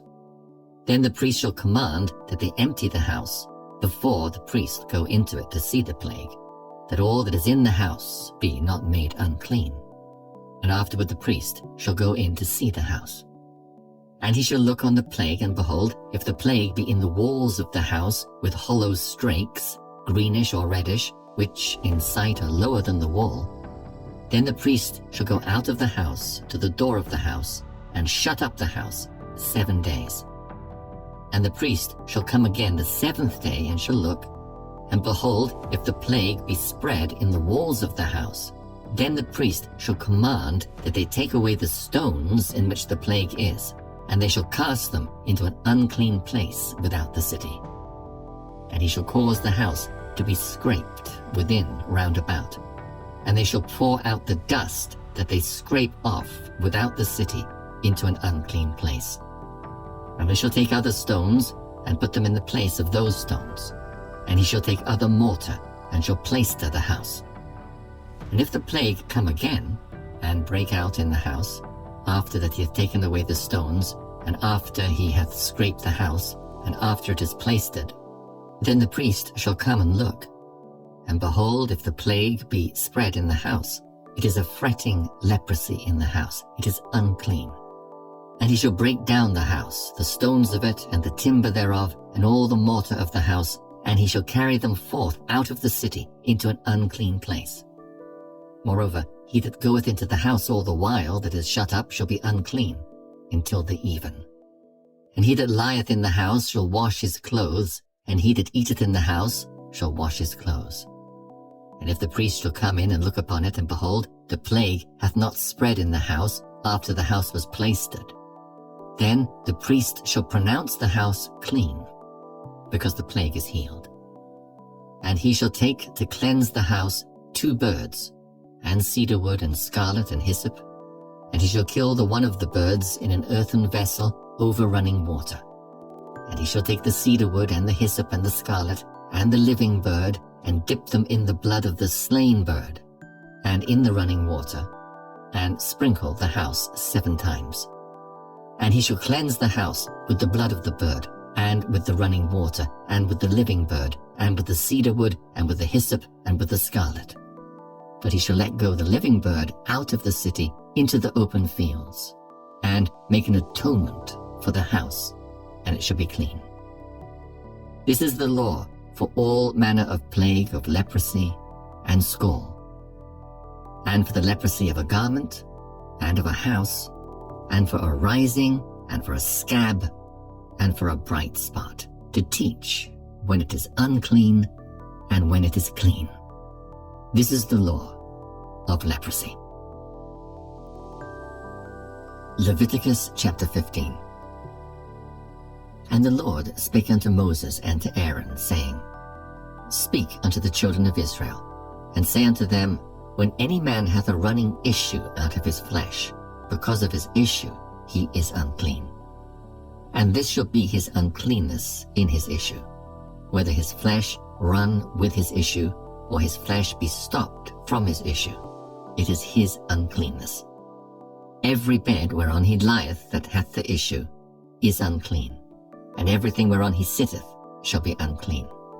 And whosoever toucheth his bed shall wash his clothes, and bathe himself in water, and be unclean until the even. And he that sitteth on anything whereon he sat that hath the issue shall wash his clothes, and bathe himself in water, and be unclean until the even.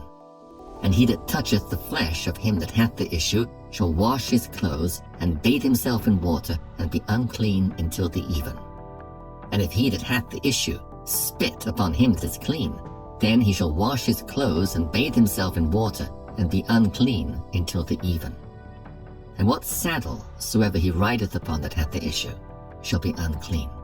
And whosoever toucheth anything that was under him shall be unclean until the even. And he that beareth any of those things shall wash his clothes, and bathe himself in water, and be unclean until the even. And whomsoever he toucheth that hath the issue, and hath not rinsed his hands in water, he shall wash his clothes, and bathe himself in water, and be unclean until the even. And the vessel of earth that he toucheth which hath the issue shall be broken, and every vessel of wood shall be rinsed in water. And when he that hath an issue is cleansed of his issue, then he shall number to himself 7 days for his cleansing, and wash his clothes, and bathe his flesh in running water, and shall be clean. And on the 8th day he shall take to him 2 turtle doves, or 2 young pigeons, and come before the Lord unto the door of the tabernacle of the congregation, and give them unto the priest. And the priest shall offer them, the one for a sin offering, and the other for a burnt offering. and the priest shall make an atonement for him before the Lord for his issue. And if any man's seed of copulation go out from him, then he shall wash all his flesh in water, and be unclean until the even. And every garment and every skin whereon is the seed of copulation shall be washed with water, and be unclean until the even. The woman also with whom man shall lie with seed of copulation, they shall both bathe themselves in water, and be unclean until the even. And if a woman have an issue, and her issue in her flesh be blood, she shall be put apart 7 days, and whosoever toucheth her shall be unclean until the even. Everything that she lieth upon in her separation shall be unclean, everything also that she sitteth upon shall be unclean. And whosoever toucheth her bed shall wash his clothes, and bathe himself in water, and be unclean until the even. And whosoever toucheth anything that she sat upon shall wash his clothes, and bathe himself in water, and be unclean until the even. And if it be on her bed, or in anything whereon she sitteth, when he toucheth it, he shall be unclean until the even. And if any man lie with her at all, and her flowers be upon him, he shall be unclean 7 days, and all the bed whereon he lieth shall be unclean. And if a woman have an issue of her blood many days out of the time of her separation, or if it run beyond the time of her separation, all the days of the issue of her uncleanness shall be as the days of her separation. She shall be unclean. Every bed whereon she lieth all the days of her issue shall be unto her as the bed of her separation. And whatsoever she sitteth upon shall be unclean as the uncleanness of her separation. And whosoever toucheth those things shall be unclean, and shall wash his clothes, and bathe himself in water, and be unclean until the even. But if she be cleansed of her issue, then she shall number to herself 7 days, and after that she shall be clean. And on the 8th day she shall take unto her 2 turtles, or 2 young pigeons, and bring them unto the priest to the door of the tabernacle of the congregation. And the priest shall offer the one for a sin offering, and the other for a burnt offering. And the priest shall make an atonement for her before the Lord for the issue of her uncleanness. Thus shall he separate the children of Israel from their uncleanness, that they die not in their uncleanness when they defile my tabernacle that is among them. This is the law of him that hath an issue, and of him whose seed goeth from him and is defiled therewith, and of her that is sick of her flowers, and of him that hath an issue, of the man, and of the woman, and of him that lieth with her, that is unclean. Leviticus chapter 16. And the Lord spake unto Moses after the death of the 2 sons of Aaron, when they offered before the Lord, and died. And the Lord said unto Moses, Speak unto Aaron thy brother, that he come not at all times into the holy place within the veil before the mercy seat which is upon the ark, that he die not, for I will appear in the cloud upon the mercy seat. Thus shall Aaron come into the holy place, with a young bullock for a sin offering, and a ram for a burnt offering. He shall put on the holy linen coat, and he shall have the linen breeches upon his flesh, and shall be girded with a linen girdle, and with a linen mitre shall he be attired. These are holy garments. Therefore shall he wash his flesh in water, and so put them on. And he shall take of the congregation of the children of Israel 2 kids of the goats for a sin offering, and 1 ram for a burnt offering. And Aaron shall offer his bullock of the sin offering which is for himself, and make an atonement for himself and for his house. And he shall take the 2 goats, and present them before the Lord at the door of the tabernacle of the congregation. And Aaron shall cast lots upon the 2 goats, 1 lot for the Lord, and the other lot for the scapegoat. And Aaron shall bring the goat upon which the Lord's lot fell, and offer him for a sin offering. But the goat on which the lot fell to be the scapegoat shall be presented alive before the Lord, to make an atonement with him, and to let him go for a scapegoat into the wilderness. And Aaron shall bring the bullock of the sin offering which is for himself, and shall make an atonement for himself and for his house, and shall kill the bullock of the sin offering which is for himself. And he shall take a censer full of burning coals of fire from off the altar before the Lord, and his hands full of sweet incense beaten small, and bring it within the veil. And he shall put the incense upon the fire before the Lord, that the cloud of the incense may cover the mercy seat that is upon the testimony, that he die not. And he shall take of the blood of the bullock, and sprinkle it with his finger upon the mercy seat eastward, and before the mercy seat shall he sprinkle of the blood with his finger 7 times. Then shall he kill the goat of the sin offering that is for the people, and bring his blood within the veil, and do with that blood as he did with the blood of the bullock, and sprinkle it upon the mercy seat and before the mercy seat. And he shall make an atonement for the holy place, because of the uncleanness of the children of Israel, and because of their transgressions in all their sins. And so shall he do for the tabernacle of the congregation that remaineth among them, in the midst of their uncleanness. And there shall be no man in the tabernacle of the congregation when he goeth in to make an atonement in the holy place, until he come out, and have made an atonement for himself, and for his household, and for all the congregation of Israel. And he shall go out unto the altar that is before the Lord, and make an atonement for it, and shall take of the blood of the bullock, and of the blood of the goat, and put it upon the horns of the altar round about. And he shall sprinkle of the blood upon it with his finger 7 times, and cleanse it, and hallow it from the uncleanness of the children of Israel. And when he hath made an end of reconciling the holy place, and the tabernacle of the congregation, and the altar, he shall bring the live goat. And Aaron shall lay both his hands upon the head of the live goat, and confess over him all the iniquities of the children of Israel, and all their transgressions in all their sins, putting them upon the head of the goat, and shall send him away by the hand of a fit man into the wilderness. And the goat shall bear upon him all their iniquities, unto a land not inhabited, and he shall let go the goat in the wilderness. And Aaron shall come into the tabernacle of the congregation, and shall put off the linen garments which he put on when he went into the holy place, and shall leave them there. And he shall wash his flesh with water in the holy place, and put on his garments, and come forth, and offer his burnt offering and the burnt offering of the people, and make an atonement for himself and for the people. And the fat of the sin offering shall he burn upon the altar. And he that let go the goat for the scapegoat shall wash his clothes, and bathe his flesh in water, and afterward come into the camp. And the bullock for the sin offering, and the goat for the sin offering, whose blood was brought in to make atonement in the holy place, shall one carry forth without the camp, and they shall burn in the fire their skins, and their flesh, and their dung. And he that burneth them shall wash his clothes, and bathe his flesh in water, and afterward he shall come into the camp.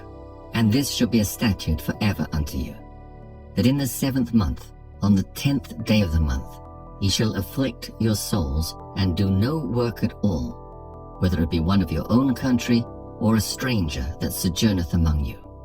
For on that day shall the priest make an atonement for you, to cleanse you, that ye may be clean from all your sins before the Lord. It shall be a Sabbath of rest unto you, and ye shall afflict your souls by a statute forever. And the priest whom he shall anoint, and whom he shall consecrate to minister in the priest's office in his father's stead, shall make the atonement, and shall put on the linen clothes, even the holy garments. And he shall make an atonement for the holy sanctuary, and he shall make an atonement for the tabernacle of the congregation, and for the altar, and he shall make an atonement for the priests, and for all the people of the congregation. And this shall be an everlasting statute unto you, to make an atonement for the children of Israel for all their sins once a year. And he did as the Lord commanded Moses. Leviticus chapter 17. And the Lord spake unto Moses, saying, Speak unto Aaron, and unto his sons, and unto all the children of Israel, and say unto them, This is the thing which the Lord hath commanded, saying, What man soever there be of the house of Israel, that killeth an ox, or lamb, or goat in the camp, or that killeth it out of the camp, and bringeth it not unto the door of the tabernacle of the congregation, to offer an offering unto the Lord before the tabernacle of the Lord, blood shall be imputed unto that man. He hath shed blood, and that man shall be cut off from among his people, to the end that the children of Israel may bring their sacrifices which they offer in the open field, even that they may bring them unto the Lord, unto the door of the tabernacle of the congregation, unto the priest, and offer them for peace offerings unto the Lord. And the priest shall sprinkle the blood upon the altar of the Lord at the door of the tabernacle of the congregation, and burn the fat for a sweet savour unto the Lord. And they shall no more offer their sacrifices unto devils, after whom they have gone a-whoring. This shall be a statute forever unto them throughout their generations. And thou shalt say unto them, Whatsoever man there be of the house of Israel, or of the strangers which sojourn among you, that offereth a burnt offering or sacrifice, and bringeth it not unto the door of the tabernacle of the congregation, to offer it unto the Lord, even that man shall be cut off from among his people. And whatsoever man there be of the house of Israel, or of the strangers that sojourn among you, that eateth any manner of blood, I will even set my face against that soul that eateth blood, and will cut him off from among his people. For the life of the flesh is in the blood, and I have given it to you upon the altar to make an atonement for your souls, for it is the blood that maketh an atonement for the soul. Therefore I said unto the children of Israel, No soul of you shall eat blood, neither shall any stranger that sojourneth among you eat blood. And whatsoever man there be of the children of Israel, or of the strangers that sojourn among you, which hunteth and catcheth any beast or fowl that may be eaten, he shall even pour out the blood thereof, and cover it with dust. For it is the life of all flesh.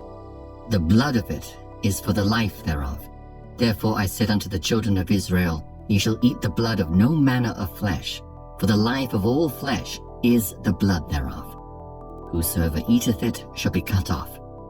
And every soul that eateth that which died of itself, or that which was torn with beasts, whether it be one of your own country or a stranger, he shall both wash his clothes and bathe himself in water, and be unclean until the even. Then shall he be clean. But if he wash them not, nor bathe his flesh, then he shall bear his iniquity. Leviticus chapter 18. And the Lord spake unto Moses, saying, Speak unto the children of Israel, and say unto them, I am the Lord your God. After the doings of the land of Egypt, wherein ye dwelt, shall ye not do, and after the doings of the land of Canaan, whither I bring you, shall ye not do, neither shall ye walk in their ordinances. Ye shall do my judgments, and keep mine ordinances, to walk therein. I am the Lord your God. Ye shall therefore keep my statutes and my judgments, which if a man do, he shall live in them. I am the Lord. None of you shall approach to any that is near of kin to him, to uncover their nakedness. I am the Lord. The nakedness of thy father, or the nakedness of thy mother, shalt thou not uncover. She is thy mother. Thou shalt not uncover her nakedness. The nakedness of thy father's wife shalt thou not uncover. It is thy father's nakedness. The nakedness of thy sister, the daughter of thy father, or daughter of thy mother, whether she be born at home or born abroad, even their nakedness thou shalt not uncover. The nakedness of thy son's daughter, or of thy daughter's daughter, even their nakedness thou shalt not uncover, for theirs is thine own nakedness. The nakedness of thy father's wife's daughter, begotten of thy father, she is thy sister, thou shalt not uncover her nakedness. Thou shalt not uncover the nakedness of thy father's sister, she is thy father's near kinswoman. Thou shalt not uncover the nakedness of thy mother's sister, for she is thy mother's near kinswoman. Thou shalt not uncover the nakedness of thy father's brother, thou shalt not approach to his wife, she is thine aunt. Thou shalt not uncover the nakedness of thy daughter-in-law, she is thy son's wife, thou shalt not uncover her nakedness. Thou shalt not uncover the nakedness of thy brother's wife, it is thy brother's nakedness. Thou shalt not uncover the nakedness of a woman and her daughter, neither shalt thou take her son's daughter or her daughter's daughter to uncover her nakedness, for they are her near kinswoman. It is wickedness. Neither shalt thou take a wife to her sister to vex her, to uncover her nakedness, beside the other in her lifetime.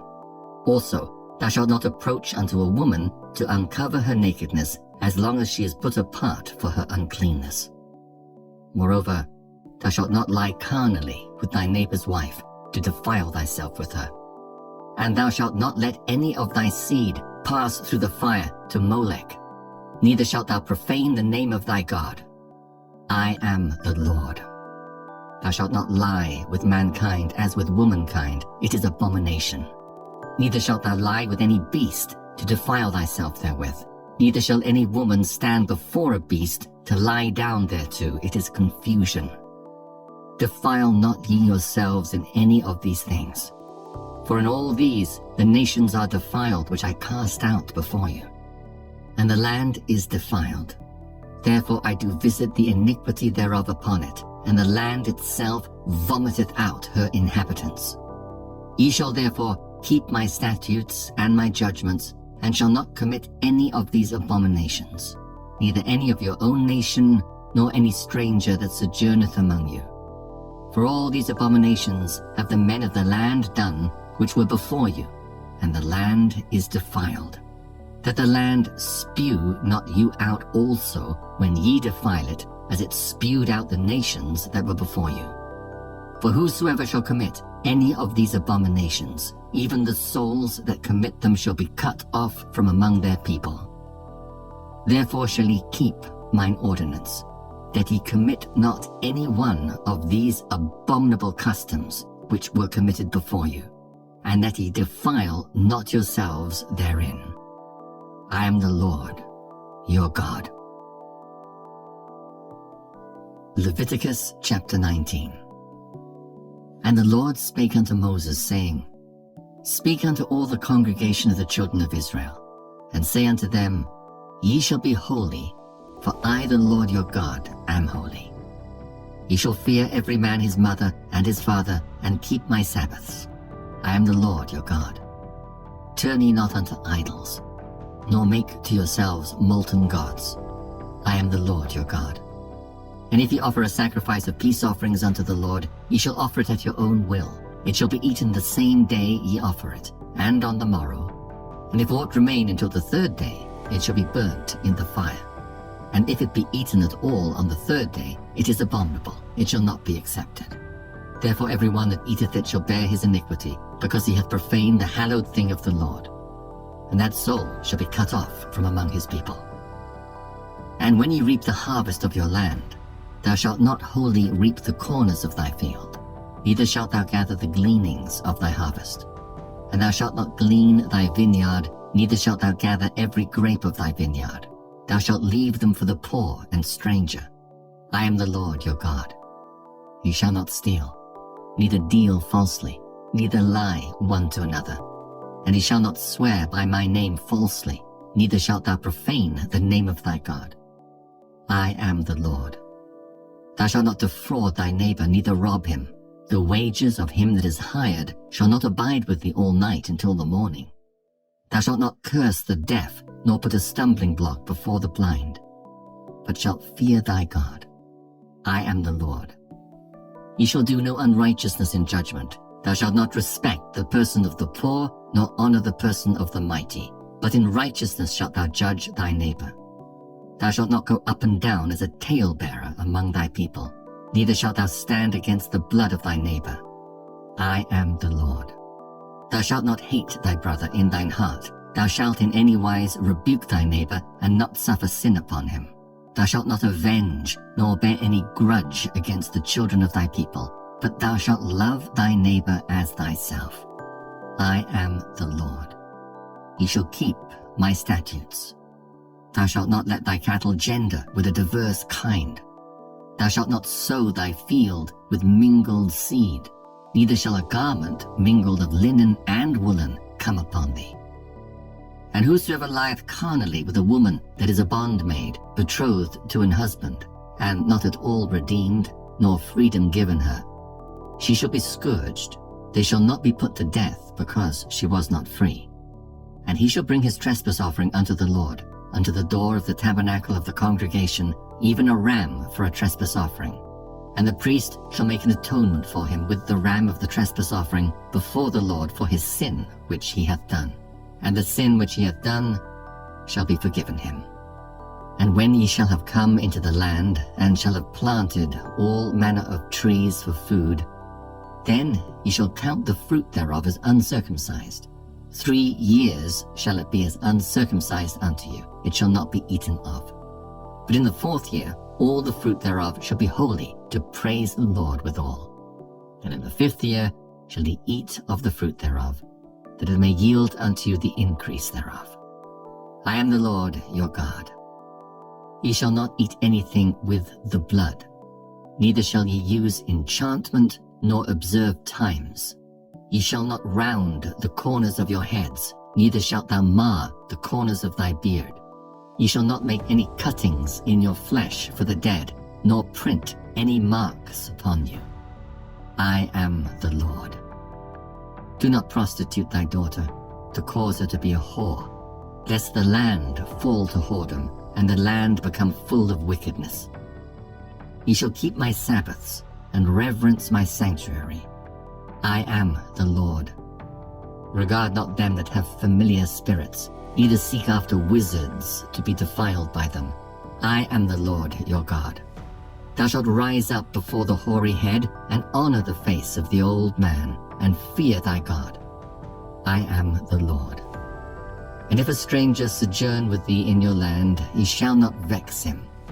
But the stranger that dwelleth with you shall be unto you as one born among you, and thou shalt love him as thyself. For ye were strangers in the land of Egypt. I am the Lord your God. Ye shall do no unrighteousness in judgment, in meat yard, in weight, or in measure. Just balances, just weights, a just ephah, and a just hin shall ye have. I am the Lord your God, which brought you out of the land of Egypt. Therefore shall ye observe all my statutes and all my judgments, and do them. I am the Lord. Leviticus chapter 20. And the Lord spake unto Moses, saying, Again thou shalt say to the children of Israel, Whosoever he be of the children of Israel, or of the strangers that sojourn in Israel, that giveth any of his seed unto Molech, he shall surely be put to death. The people of the land shall stone him with stones. And I will set my face against that man, and will cut him off from among his people, because he hath given of his seed unto Molech, to defile my sanctuary, and to profane my holy name. And if the people of the land do any ways hide their eyes from the man when he giveth of his seed unto Molech, and kill him not, then I will set my face against that man and against his family, and will cut him off, and all that go a-whoring after him to commit whoredom with Molech from among their people. And the soul that turneth after such as have familiar spirits, and after wizards to go a-whoring after them, I will even set my face against that soul, and will cut him off from among his people. Sanctify yourselves therefore, and be ye holy, for I am the Lord your God. And ye shall keep my statutes and do them. I am the Lord which sanctify you. For every one that curseth his father or his mother shall be surely put to death. He hath cursed his father or his mother, his blood shall be upon him. And the man that committeth adultery with another man's wife, even he that committeth adultery with his neighbor's wife, the adulterer and the adulteress shall surely be put to death. And the man that lieth with his father's wife hath uncovered his father's nakedness, both of them shall surely be put to death. Their blood shall be upon them. And if a man lie with his daughter-in-law, both of them shall surely be put to death. They have wrought confusion, their blood shall be upon them. If a man also lie with mankind, as he lieth with a woman, both of them have committed an abomination. They shall surely be put to death. Their blood shall be upon them. And if a man take a wife and her mother, it is wickedness. They shall be burnt with fire, both he and they, that there be no wickedness among you. And if a man lie with a beast, he shall surely be put to death. and ye shall slay the beast. And if a woman approach unto any beast, and lie down thereto, thou shalt kill the woman and the beast. They shall surely be put to death. Their blood shall be upon them. And if a man take his sister, his father's daughter, or his mother's daughter, and see her nakedness, and she see his nakedness, it is a wicked thing. And they shall be cut off in the sight of their people. He hath uncovered his sister's nakedness. He shall bear his iniquity. And if a man shall lie with a woman having her sickness, and shall uncover her nakedness, he hath discovered her fountain, and she hath uncovered the fountain of her blood, and both of them shall be cut off from among their people. And thou shalt not uncover the nakedness of thy mother's sister, nor of thy father's sister, for he uncovereth his near kin. They shall bear their iniquity. And if a man shall lie with his uncle's wife, he hath uncovered his uncle's nakedness. They shall bear their sin. They shall die childless. And if a man shall take his brother's wife, it is an unclean thing. He hath uncovered his brother's nakedness. They shall be childless. Ye shall therefore keep all my statutes and all my judgments, and do them, that the land, whither I bring you to dwell therein, spew you not out. And ye shall not walk in the manners of the nation which I cast out before you, for they committed all these things, and therefore I abhorred them. But I have said unto you, ye shall inherit their land, and I will give it unto you to possess it, a land that floweth with milk and honey. I am the Lord your God, which have separated you from other people. Ye shall therefore put difference between clean beasts and unclean, and between unclean fowls and clean.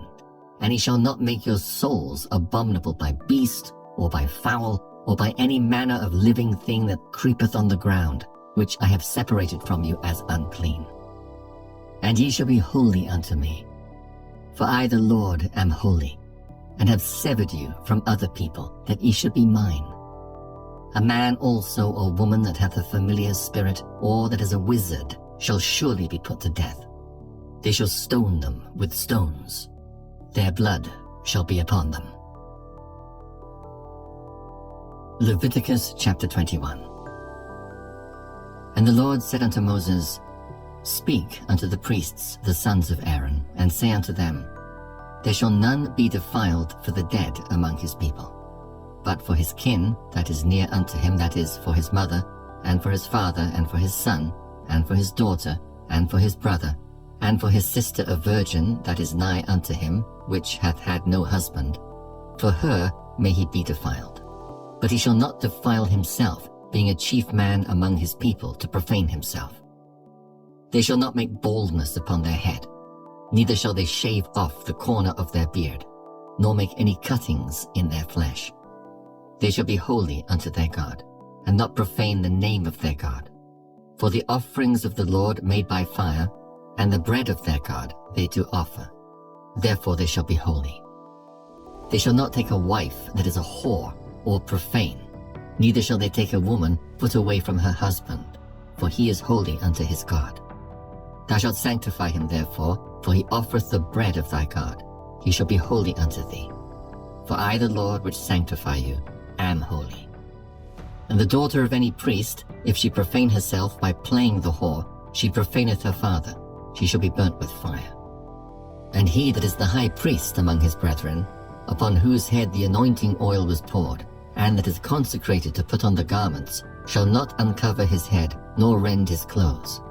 Neither shall he go into any dead body, nor defile himself for his father or for his mother.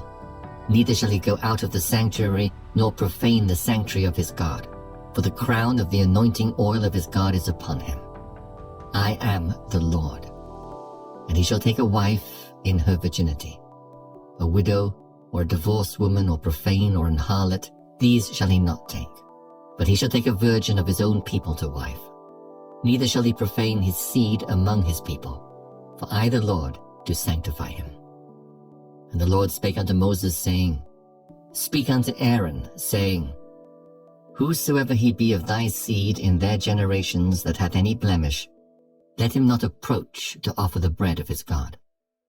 For whatsoever man he be that hath a blemish, he shall not approach, a blind man or a lame, or he that hath a flat nose, or anything superfluous, or a man that is broken-footed, or broken-handed, or crook-backed, or a dwarf that hath a blemish in his eye, or be scurvy or scabbed, or hath his stones broken.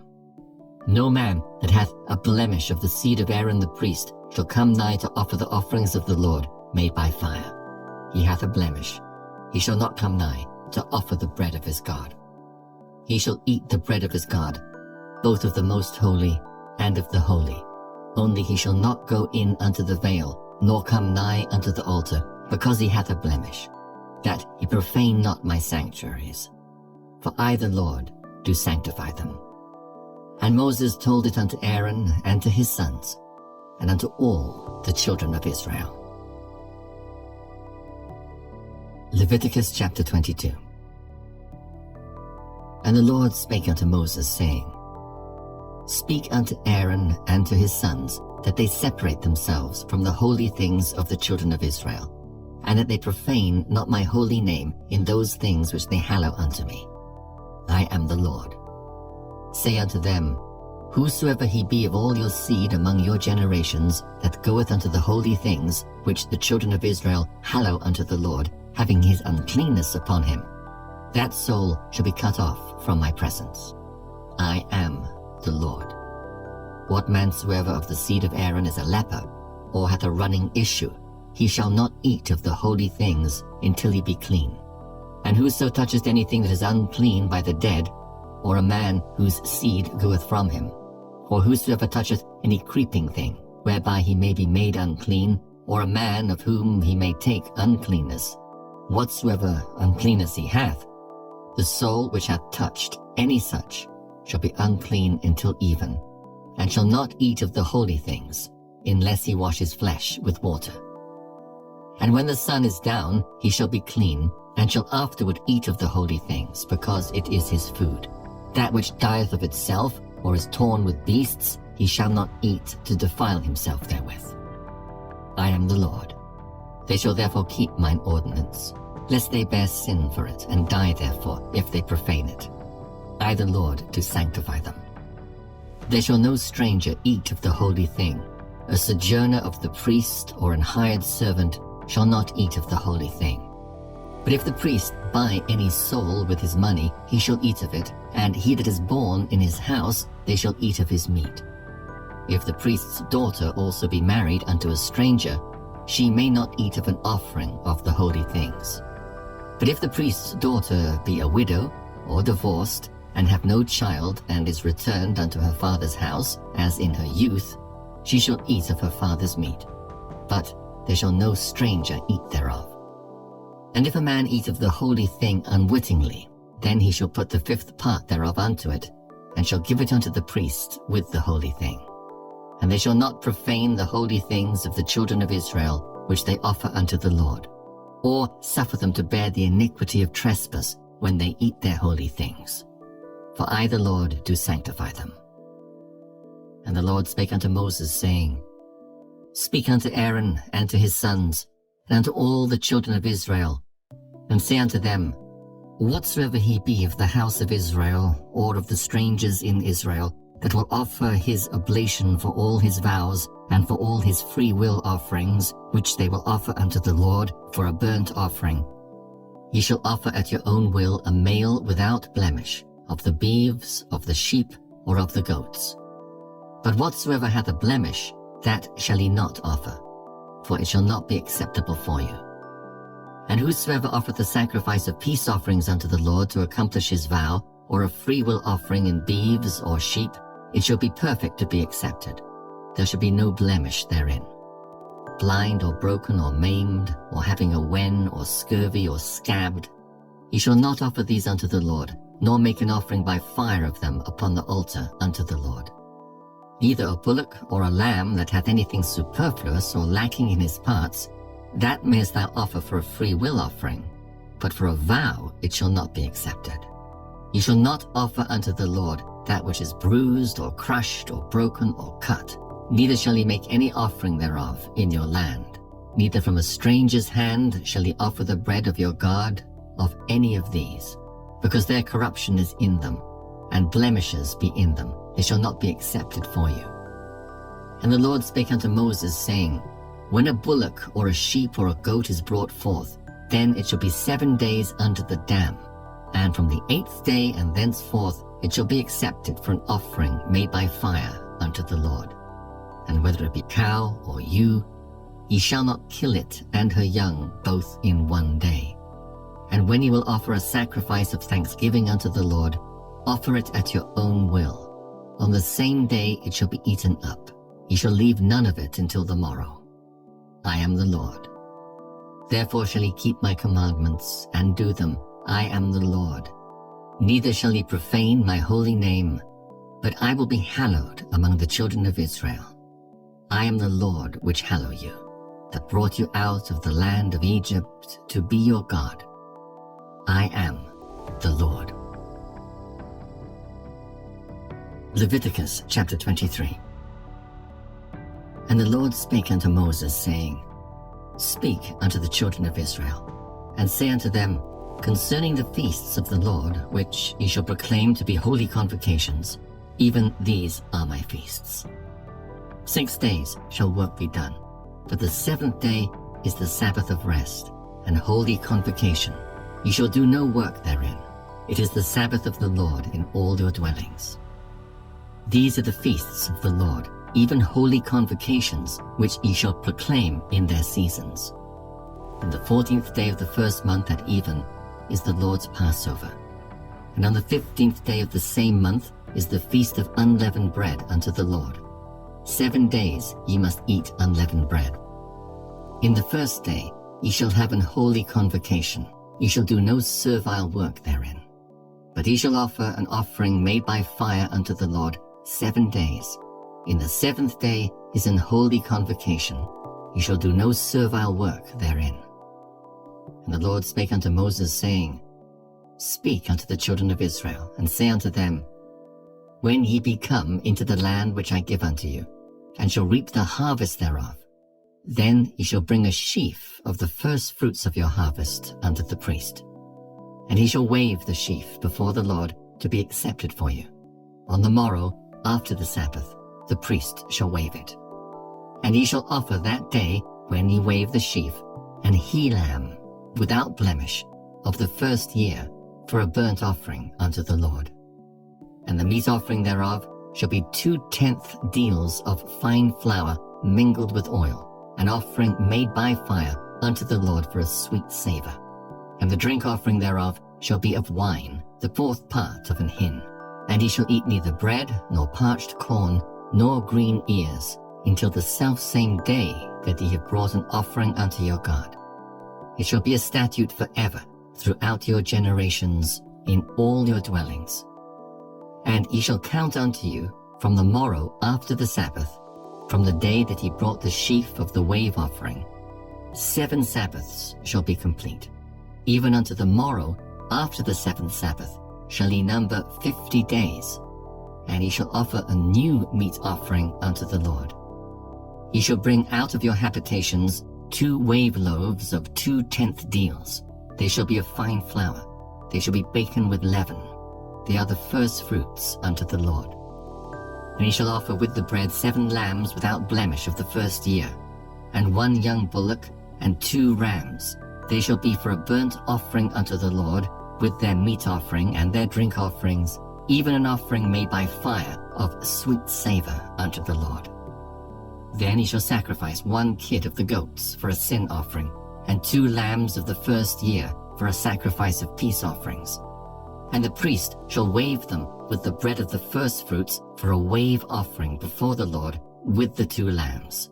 They shall be holy to the Lord for the priest. And he shall proclaim on the selfsame day, that it may be an holy convocation unto you. Ye shall do no servile work therein. It shall be a statute forever in all your dwellings throughout your generations. And when ye reap the harvest of your land, thou shalt not make clean riddance of the corners of thy field when thou reapest, neither shalt thou gather any gleaning of thy harvest. Thou shalt leave them unto the poor and to the stranger. I am the Lord your God.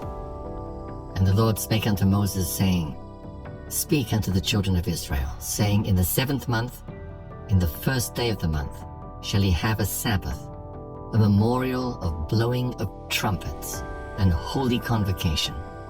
Ye shall do no servile work therein, but ye shall offer an offering made by fire unto the Lord. And the Lord spake unto Moses, saying, Also on the 10th day of this 7th month there shall be a day of atonement. It shall be an holy convocation unto you. And ye shall afflict your souls, and offer an offering made by fire unto the Lord. And ye shall do no work in that same day, for it is a day of atonement, to make atonement for you before the Lord your God. For whatsoever soul it be that shall not be afflicted in that same day, he shall be cut off from among his people. And whatsoever soul it be that doeth any work in that same day, the same soul will I destroy from among his people. Ye shall do no manner of work. It shall be a statute forever throughout your generations in all your dwellings. It shall be unto you a Sabbath of rest, and ye shall afflict your souls. In the 9th day of the month at even, from even unto even, shall ye celebrate your Sabbath. And the Lord spake unto Moses, saying, Speak unto the children of Israel, saying, The 15th day of this 7th month shall be the Feast of Tabernacles, for 7 days unto the Lord. On the 1st day shall be an holy convocation. Ye shall do no servile work therein. 7 days ye shall offer an offering made by fire unto the Lord. On the 8th day shall be an holy convocation unto you, and ye shall offer an offering made by fire unto the Lord. It is a solemn assembly, and ye shall do no servile work therein. These are the feasts of the Lord, which ye shall proclaim to be holy convocations, to offer an offering made by fire unto the Lord, a burnt offering and a meat offering, a sacrifice and drink offerings, everything upon his day. Beside the Sabbaths of the Lord, and beside your gifts, and beside all your vows, and beside all your freewill offerings, which ye give unto the Lord. Also in the 15th day of the 7th month, when ye have gathered in the fruit of the land, ye shall keep a feast unto the Lord 7 days. On the 1st day shall be a Sabbath, and on the 8th day shall be a Sabbath. And ye shall take you on the 1st day the boughs of goodly trees, branches of palm trees, and the boughs of thick trees, and willows of the brook. And ye shall rejoice before the Lord your God 7 days. And ye shall keep it a feast unto the Lord 7 days in the year. It shall be a statute forever in your generations. Ye shall celebrate it in the 7th month. Ye shall dwell in booths 7 days. All that are Israelites born shall dwell in booths, that your generations may know that I made the children of Israel to dwell in booths when I brought them out of the land of Egypt. I am the Lord your God. And Moses declared unto the children of Israel the feasts of the Lord. Leviticus chapter 24. And the Lord spake unto Moses, saying, Command the children of Israel that they bring unto thee pure oil olive, beaten for the light, to cause the lamps to burn continually. Without the veil of the testimony, in the tabernacle of the congregation, shall Aaron order it from the evening unto the morning before the Lord continually. It shall be a statute forever in your generations. He shall order the lamps upon the pure candlestick before the Lord continually. And thou shalt take fine flour, and bake 12 cakes thereof. 2 tenth deals shall be in 1 cake. And thou shalt set them in 2 rows, 6 on a row, upon the pure table before the Lord. And thou shalt put pure frankincense upon each row, that it may be on the bread for a memorial, even an offering made by fire unto the Lord. Every Sabbath he shall set it in order before the Lord continually, being taken from the children of Israel by an everlasting covenant. And it shall be Aaron's and his sons, and they shall eat it in the holy place, for it is most holy unto him of the offerings of the Lord made by fire by a perpetual statute. And the son of an Israelitish woman, whose father was an Egyptian, went out among the children of Israel. And this son of the Israelitish woman and a man of Israel strove together in the camp. And the Israelitish woman's son blasphemed the name of the Lord and cursed. And they brought him unto Moses. And his mother's name was Shelomith, the daughter of Dibri, of the tribe of Dan. And they put him in ward, that the mind of the Lord might be showed them. And the Lord spake unto Moses, saying, Bring forth him that hath cursed without the camp, and let all that heard him lay their hands upon his head, and let all the congregation stone him. And thou shalt speak unto the children of Israel, saying, Whosoever curseth his God shall bear his sin. And he that blasphemeth the name of the Lord, he shall surely be put to death, and all the congregation shall certainly stone him. As well the stranger as he that is born in the land, when he blasphemeth the name of the Lord, shall be put to death. And he that killeth any man shall surely be put to death. And he that killeth a beast shall make it good, beast for beast. And if a man cause a blemish in his neighbor, as he hath done, so shall it be done to him. Breach for breach, eye for eye, tooth for tooth. As he hath caused a blemish in a man, so shall it be done to him again. And he that killeth a beast, he shall restore it. And he that killeth a man, he shall be put to death. Ye shall have one manner of law, as well for the stranger as for one of your own country. For I am the Lord your God. And Moses spake to the children of Israel, that they should bring forth him that had cursed out of the camp, and stone him with stones. And the children of Israel did as the Lord commanded Moses. Leviticus chapter 25. And the Lord spake unto Moses in Mount Sinai, saying, Speak unto the children of Israel, and say unto them, When ye come into the land which I give you, then shall the land keep a Sabbath unto the Lord. 6 years thou shalt sow thy field, and 6 years thou shalt prune thy vineyard, and gather in the fruit thereof. But in the 7th year shall be a Sabbath of rest unto the land, a Sabbath for the Lord. Thou shalt neither sow thy field, nor prune thy vineyard. That which groweth of its own accord of thy harvest thou shalt not reap, neither gather the grapes of thy vine undressed. For it is a year of rest unto the land. And the Sabbath of the land shall be meat for you, for thee, and for thy servant, and for thy maid, and for thy hired servant, and for thy stranger that sojourneth with thee, and for thy cattle, and for the beasts that are in thy land, shall all the increase thereof be meat. And thou shalt number 7 Sabbaths of years unto thee, 7 times 7 years. And the space of the 7 Sabbaths of years shall be unto thee 49 years. Then shalt thou cause the trumpet of the Jubilee to sound on the 10th day of the 7th month.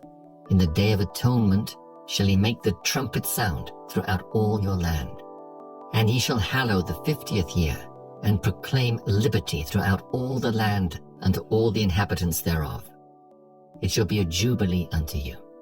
And ye shall return every man unto his possession, and ye shall return every man unto his family. A jubilee shall that 50th year be unto you. Ye shall not sow, neither reap that which groweth of itself in it, nor gather the grapes in it of thy vine undressed. For it is the jubilee. It shall be holy unto you.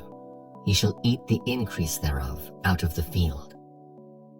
In the year of this jubilee ye shall return every man unto his possession. And if thou sell aught unto thy neighbor, or buyest aught of thy neighbor's hand, ye shall not oppress one another. According to the number of years after the jubilee thou shalt buy of thy neighbor, and according unto the number of years of the fruits he shall sell unto thee. According to the multitude of years thou shalt increase the price thereof, and according to the fewness of years thou shalt diminish the price of it. For according to the number of the years of the fruits doth he sell unto thee. Ye shall not therefore oppress one another, but thou shalt fear thy God. For I am the Lord your God. Wherefore ye shall do my statutes, and keep my judgments, and do them, and ye shall dwell in the land in safety. And the land shall yield her fruit, and ye shall eat your fill, and dwell therein in safety. And if ye shall say, What shall we eat the 7th year? Behold, we shall not sow, nor gather in our increase. Then I will command my blessing upon you in the 6th year, and it shall bring forth fruit for 3 years. And ye shall sow the 8th year, and eat yet of old fruit until the 9th year. Until her fruits come in, ye shall eat of the old store. The land shall not be sold forever, for the land is mine, for ye are strangers and sojourners with me. And in all the land of your possession ye shall grant a redemption for the land. If thy brother be waxen poor, and hath sold away some of his possession, and if any of his kin come to redeem it, then shall he redeem that which his brother sold. And if the man have none to redeem it, and himself be able to redeem it, then let him count the years of the sale thereof, and restore the overplus unto the man to whom he sold it, that he may return unto his possession. But if he be not able to restore it to him, then that which is sold shall remain in the hand of him that hath bought it until the year of Jubilee. And in the Jubilee it shall go out, and he shall return unto his possession. And if a man sell a dwelling house in a walled city, then he may redeem it within a whole year after it is sold. Within a full year may he redeem it. And if it be not redeemed within the space of a full year, then the house that is in the walled city shall be established forever to him that bought it throughout his generations. It shall not go out in the Jubilee. But the houses of the villages, which have no wall round about them, shall be counted as the fields of the country. They may be redeemed, and they shall go out in the Jubilee. Notwithstanding the cities of the Levites, and the houses of the cities of their possession, may the Levites redeem at any time. And if a man purchase of the Levites, then the house that was sold, and the city of his possession, shall go out in the year of Jubilee. For the houses of the cities of the Levites are their possession among the children of Israel. But the field of the suburbs of their cities may not be sold, for it is their perpetual possession. And if thy brother be waxen poor, and fallen in decay with thee, then thou shalt relieve him. Yea, though he be a stranger or a sojourner, that he may live with thee. Take thou no usury of him, or increase, but fear thy God, that thy brother may live with thee. Thou shalt not give him thy money upon usury, nor lend him thy victuals for increase. I am the Lord your God, which brought you forth out of the land of Egypt, to give you the land of Canaan, and to be your God. And if thy brother that dwelleth by thee be waxen poor, and be sold unto thee, thou shalt not compel him to serve as a bondservant, but as an hired servant, and as a sojourner he shall be with thee, and shall serve thee unto the year of Jubilee. And then shall he depart from thee, both he and his children with him, and shall return unto his own family, and unto the possession of his fathers shall he return. For they are my servants, which I brought forth out of the land of Egypt. They shall not be sold as bondmen. Thou shalt not rule over him with rigor, but shalt fear thy God. Both thy bondmen and thy bondmaids which thou shalt have shall be of the heathen that are round about you. Of them shall he buy bondmen and bondmaids. Moreover, of the children of the strangers that do sojourn among you, of them shall he buy, and of their families that are with you, which they begat in your land, and they shall be your possession. And ye shall take them as an inheritance for your children after you, to inherit them for a possession. They shall be your bondmen forever. But over your brethren, the children of Israel, ye shall not rule one over another with rigor. And if a sojourner or stranger wax rich by thee, and thy brother that dwelleth by him wax poor, and sell himself unto the stranger or sojourner by thee, or to the stock of the stranger's family, after that he is sold, he may be redeemed again. One of his brethren may redeem him, either his uncle or his uncle's son may redeem him, or any that is nigh of kin unto him of his family may redeem him. Or, if he be able, he may redeem himself. And he shall reckon with him that bought him from the year that he was sold to him unto the year of Jubilee. And the price of his sale shall be according to the number of years, according to the time of an hired servant shall it be with him. If there be yet many years behind, according unto them he shall give again the price of his redemption out of the money that he was bought for. And if there remain but few years unto the year of Jubilee, then he shall count with him, and according unto his years shall he give him again the price of his redemption. And as a yearly hired servant shall he be with him, and the other shall not rule with rigor over him in thy sight. And if he be not redeemed in these years, then he shall go out in the year of Jubilee, both he and his children with him. For unto me the children of Israel are servants. They are my servants, whom I brought forth out of the land of Egypt. I am the Lord, your God. Leviticus chapter 26. Ye shall make you no idols nor graven image, neither rear you up a standing image, neither shall ye set up any image of stone in your land, to bow down unto it. For I am the Lord your God. Ye shall keep my Sabbaths, and reverence my sanctuary. I am the Lord.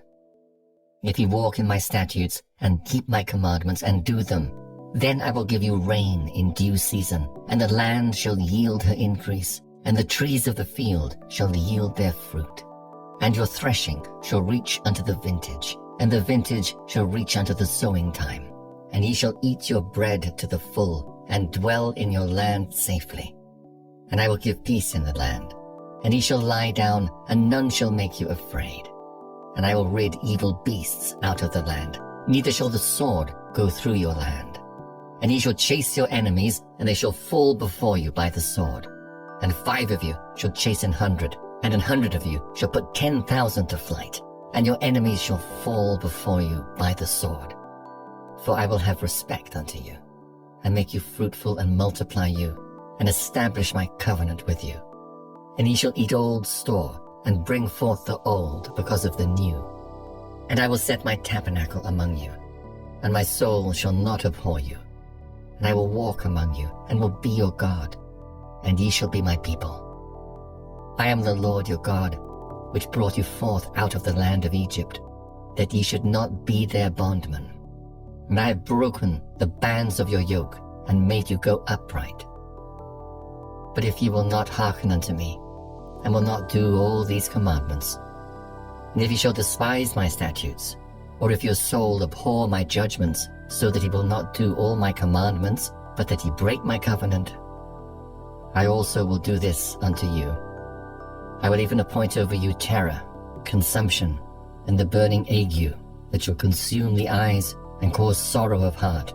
And ye shall sow your seed in vain, for your enemies shall eat it. And I will set my face against you, and ye shall be slain before your enemies. They that hate you shall reign over you, and ye shall flee when none pursueth you. And if ye will not yet for all this hearken unto me, then I will punish you 7 times more for your sins. And I will break the pride of your power. And I will make your heaven as iron, and your earth as brass, and your strength shall be spent in vain. For your land shall not yield her increase, neither shall the trees of the land yield their fruits. And if ye walk contrary unto me, and will not hearken unto me, I will bring 7 times more plagues upon you, according to your sins. I will also send wild beasts among you, which shall rob you of your children, and destroy your cattle, and make you few in number, and your highways shall be desolate. And if ye will not be reformed by me by these things, but will walk contrary unto me, then will I also walk contrary unto you, and will punish you yet 7 times for your sins. And I will bring a sword upon you, that shall avenge the quarrel of my covenant. And when ye are gathered together within your cities, I will send the pestilence among you, and ye shall be delivered into the hand of the enemy. And when I have broken the staff of your bread, 10 women shall bake your bread in one oven, and they shall deliver you your bread again by weight, and ye shall eat and not be satisfied. And if ye will not for all this hearken unto me, but walk contrary unto me, then I will walk contrary unto you also in fury, and I, even I, will chastise you 7 times for your sins. And ye shall eat the flesh of your sons, and the flesh of your daughters shall ye eat. And I will destroy your high places, and cut down your images, and cast your carcasses upon the carcasses of your idols, and my soul shall abhor you. And I will make your cities waste, and bring your sanctuaries unto desolation, and I will not smell the savour of your sweet odours. And I will bring the land into desolation, and your enemies which dwell therein shall be astonished at it. And I will scatter you among the heathen, and will draw out a sword after you, and your land shall be desolate, and your cities waste. Then shall the land enjoy her Sabbaths, as long as it lieth desolate, and ye be in your enemy's land. Even then shall the land rest, and enjoy her Sabbaths. As long as it lieth desolate it shall rest, because it did not rest in your Sabbaths when ye dwelt upon it. And upon them that are left alive of you, I will send a faintness into their hearts in the lands of their enemies, and the sound of a shaken leaf shall chase them, and they shall flee as fleeing from a sword, and they shall fall when none pursueth, and they shall fall one upon another as it were before a sword when none pursueth, and ye shall have no power to stand before your enemies. And ye shall perish among the heathen, and the land of your enemies shall eat you up. And they that are left of you shall pine away in their iniquity in your enemies' lands, and also in the iniquities of their fathers shall they pine away with them. If they shall confess their iniquity, and the iniquity of their fathers, with their trespass which they trespassed against me, and that also they have walked contrary unto me, and that I also have walked contrary unto them, and have brought them into the land of their enemies, if then their uncircumcised hearts be humbled, and they then accept of the punishment of their iniquity, then will I remember my covenant with Jacob, and also my covenant with Isaac, and also my covenant with Abraham will I remember, and I will remember the land. The land also shall be left of them, and shall enjoy her Sabbaths while she lieth desolate without them. And they shall accept of the punishment of their iniquity, even because they despised my judgments, and because their soul abhorred my statutes. And yet for all that, when they be in the land of their enemies, I will not cast them away, neither will I abhor them to destroy them utterly, and to break my covenant with them. For I am the Lord their God. But I will for their sakes remember the covenant of their ancestors, whom I brought forth out of the land of Egypt in the sight of the heathen, that I might be their God. I am the Lord. These are the statutes and judgments and laws which the Lord made between him and the children of Israel in Mount Sinai by the hand of Moses. Leviticus chapter 27. And the Lord spake unto Moses, saying, Speak unto the children of Israel, and say unto them, When a man shall make a singular vow, the persons shall be for the Lord by thy estimation. Thy estimation shall be of the male from 20 years old even unto 60 years old, even thy estimation shall be 50 shekels of silver, after the shekel of the sanctuary. And if it be a female, then thy estimation shall be 30 shekels. And if it be from 5 years old even unto 20 years old, then thy estimation shall be of the male 20 shekels, and for the female 10 shekels. And if it be from a month old even unto 5 years old, then thy estimation shall be of the male 5 shekels of silver, and for the female thy estimation shall be 3 shekels of silver. And if it be from 60 years old and above, if it be a male, then thy estimation shall be 15 shekels, and for the female 10 shekels. But if he be poorer than thy estimation, then he shall present himself before the priest, and the priest shall value him. According to his ability that vowed, shall the priest value him. And if it be a beast, whereof men bring an offering unto the Lord, all that any man giveth of such unto the Lord shall be holy. He shall not alter it, nor change it, a good for a bad, or a bad for a good. And if he shall at all change beast for beast, then it and the exchange thereof shall be holy. And if it be any unclean beast, of which they do not offer a sacrifice unto the Lord, then he shall present the beast before the priest. And the priest shall value it, whether it be good or bad, as thou valuest it, who art the priest, so shall it be. But if he will at all redeem it, then he shall add a 5th part thereof unto thy estimation. And when a man shall sanctify his house to be holy unto the Lord, then the priest shall estimate it, whether it be good or bad. As the priest shall estimate it, so shall it stand. And if he that sanctified it will redeem his house, then he shall add the 5th part of the money of thy estimation unto it, and it shall be his. And if the man shall sanctify unto the Lord some part of a field of his possession, then thy estimation shall be according to the seed thereof. An homer of barley seed shall be valued at 50 shekels of silver. If he sanctify his field from the year of Jubilee, according to thy estimation it shall stand. But if he sanctify his field after the Jubilee, then the priest shall reckon unto him the money according to the years that remain, even unto the year of Jubilee, and it shall be abated from thy estimation.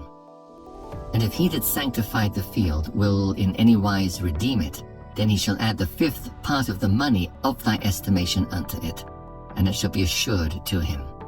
And if he will not redeem the field, or if he have sold the field to another man, it shall not be redeemed any more.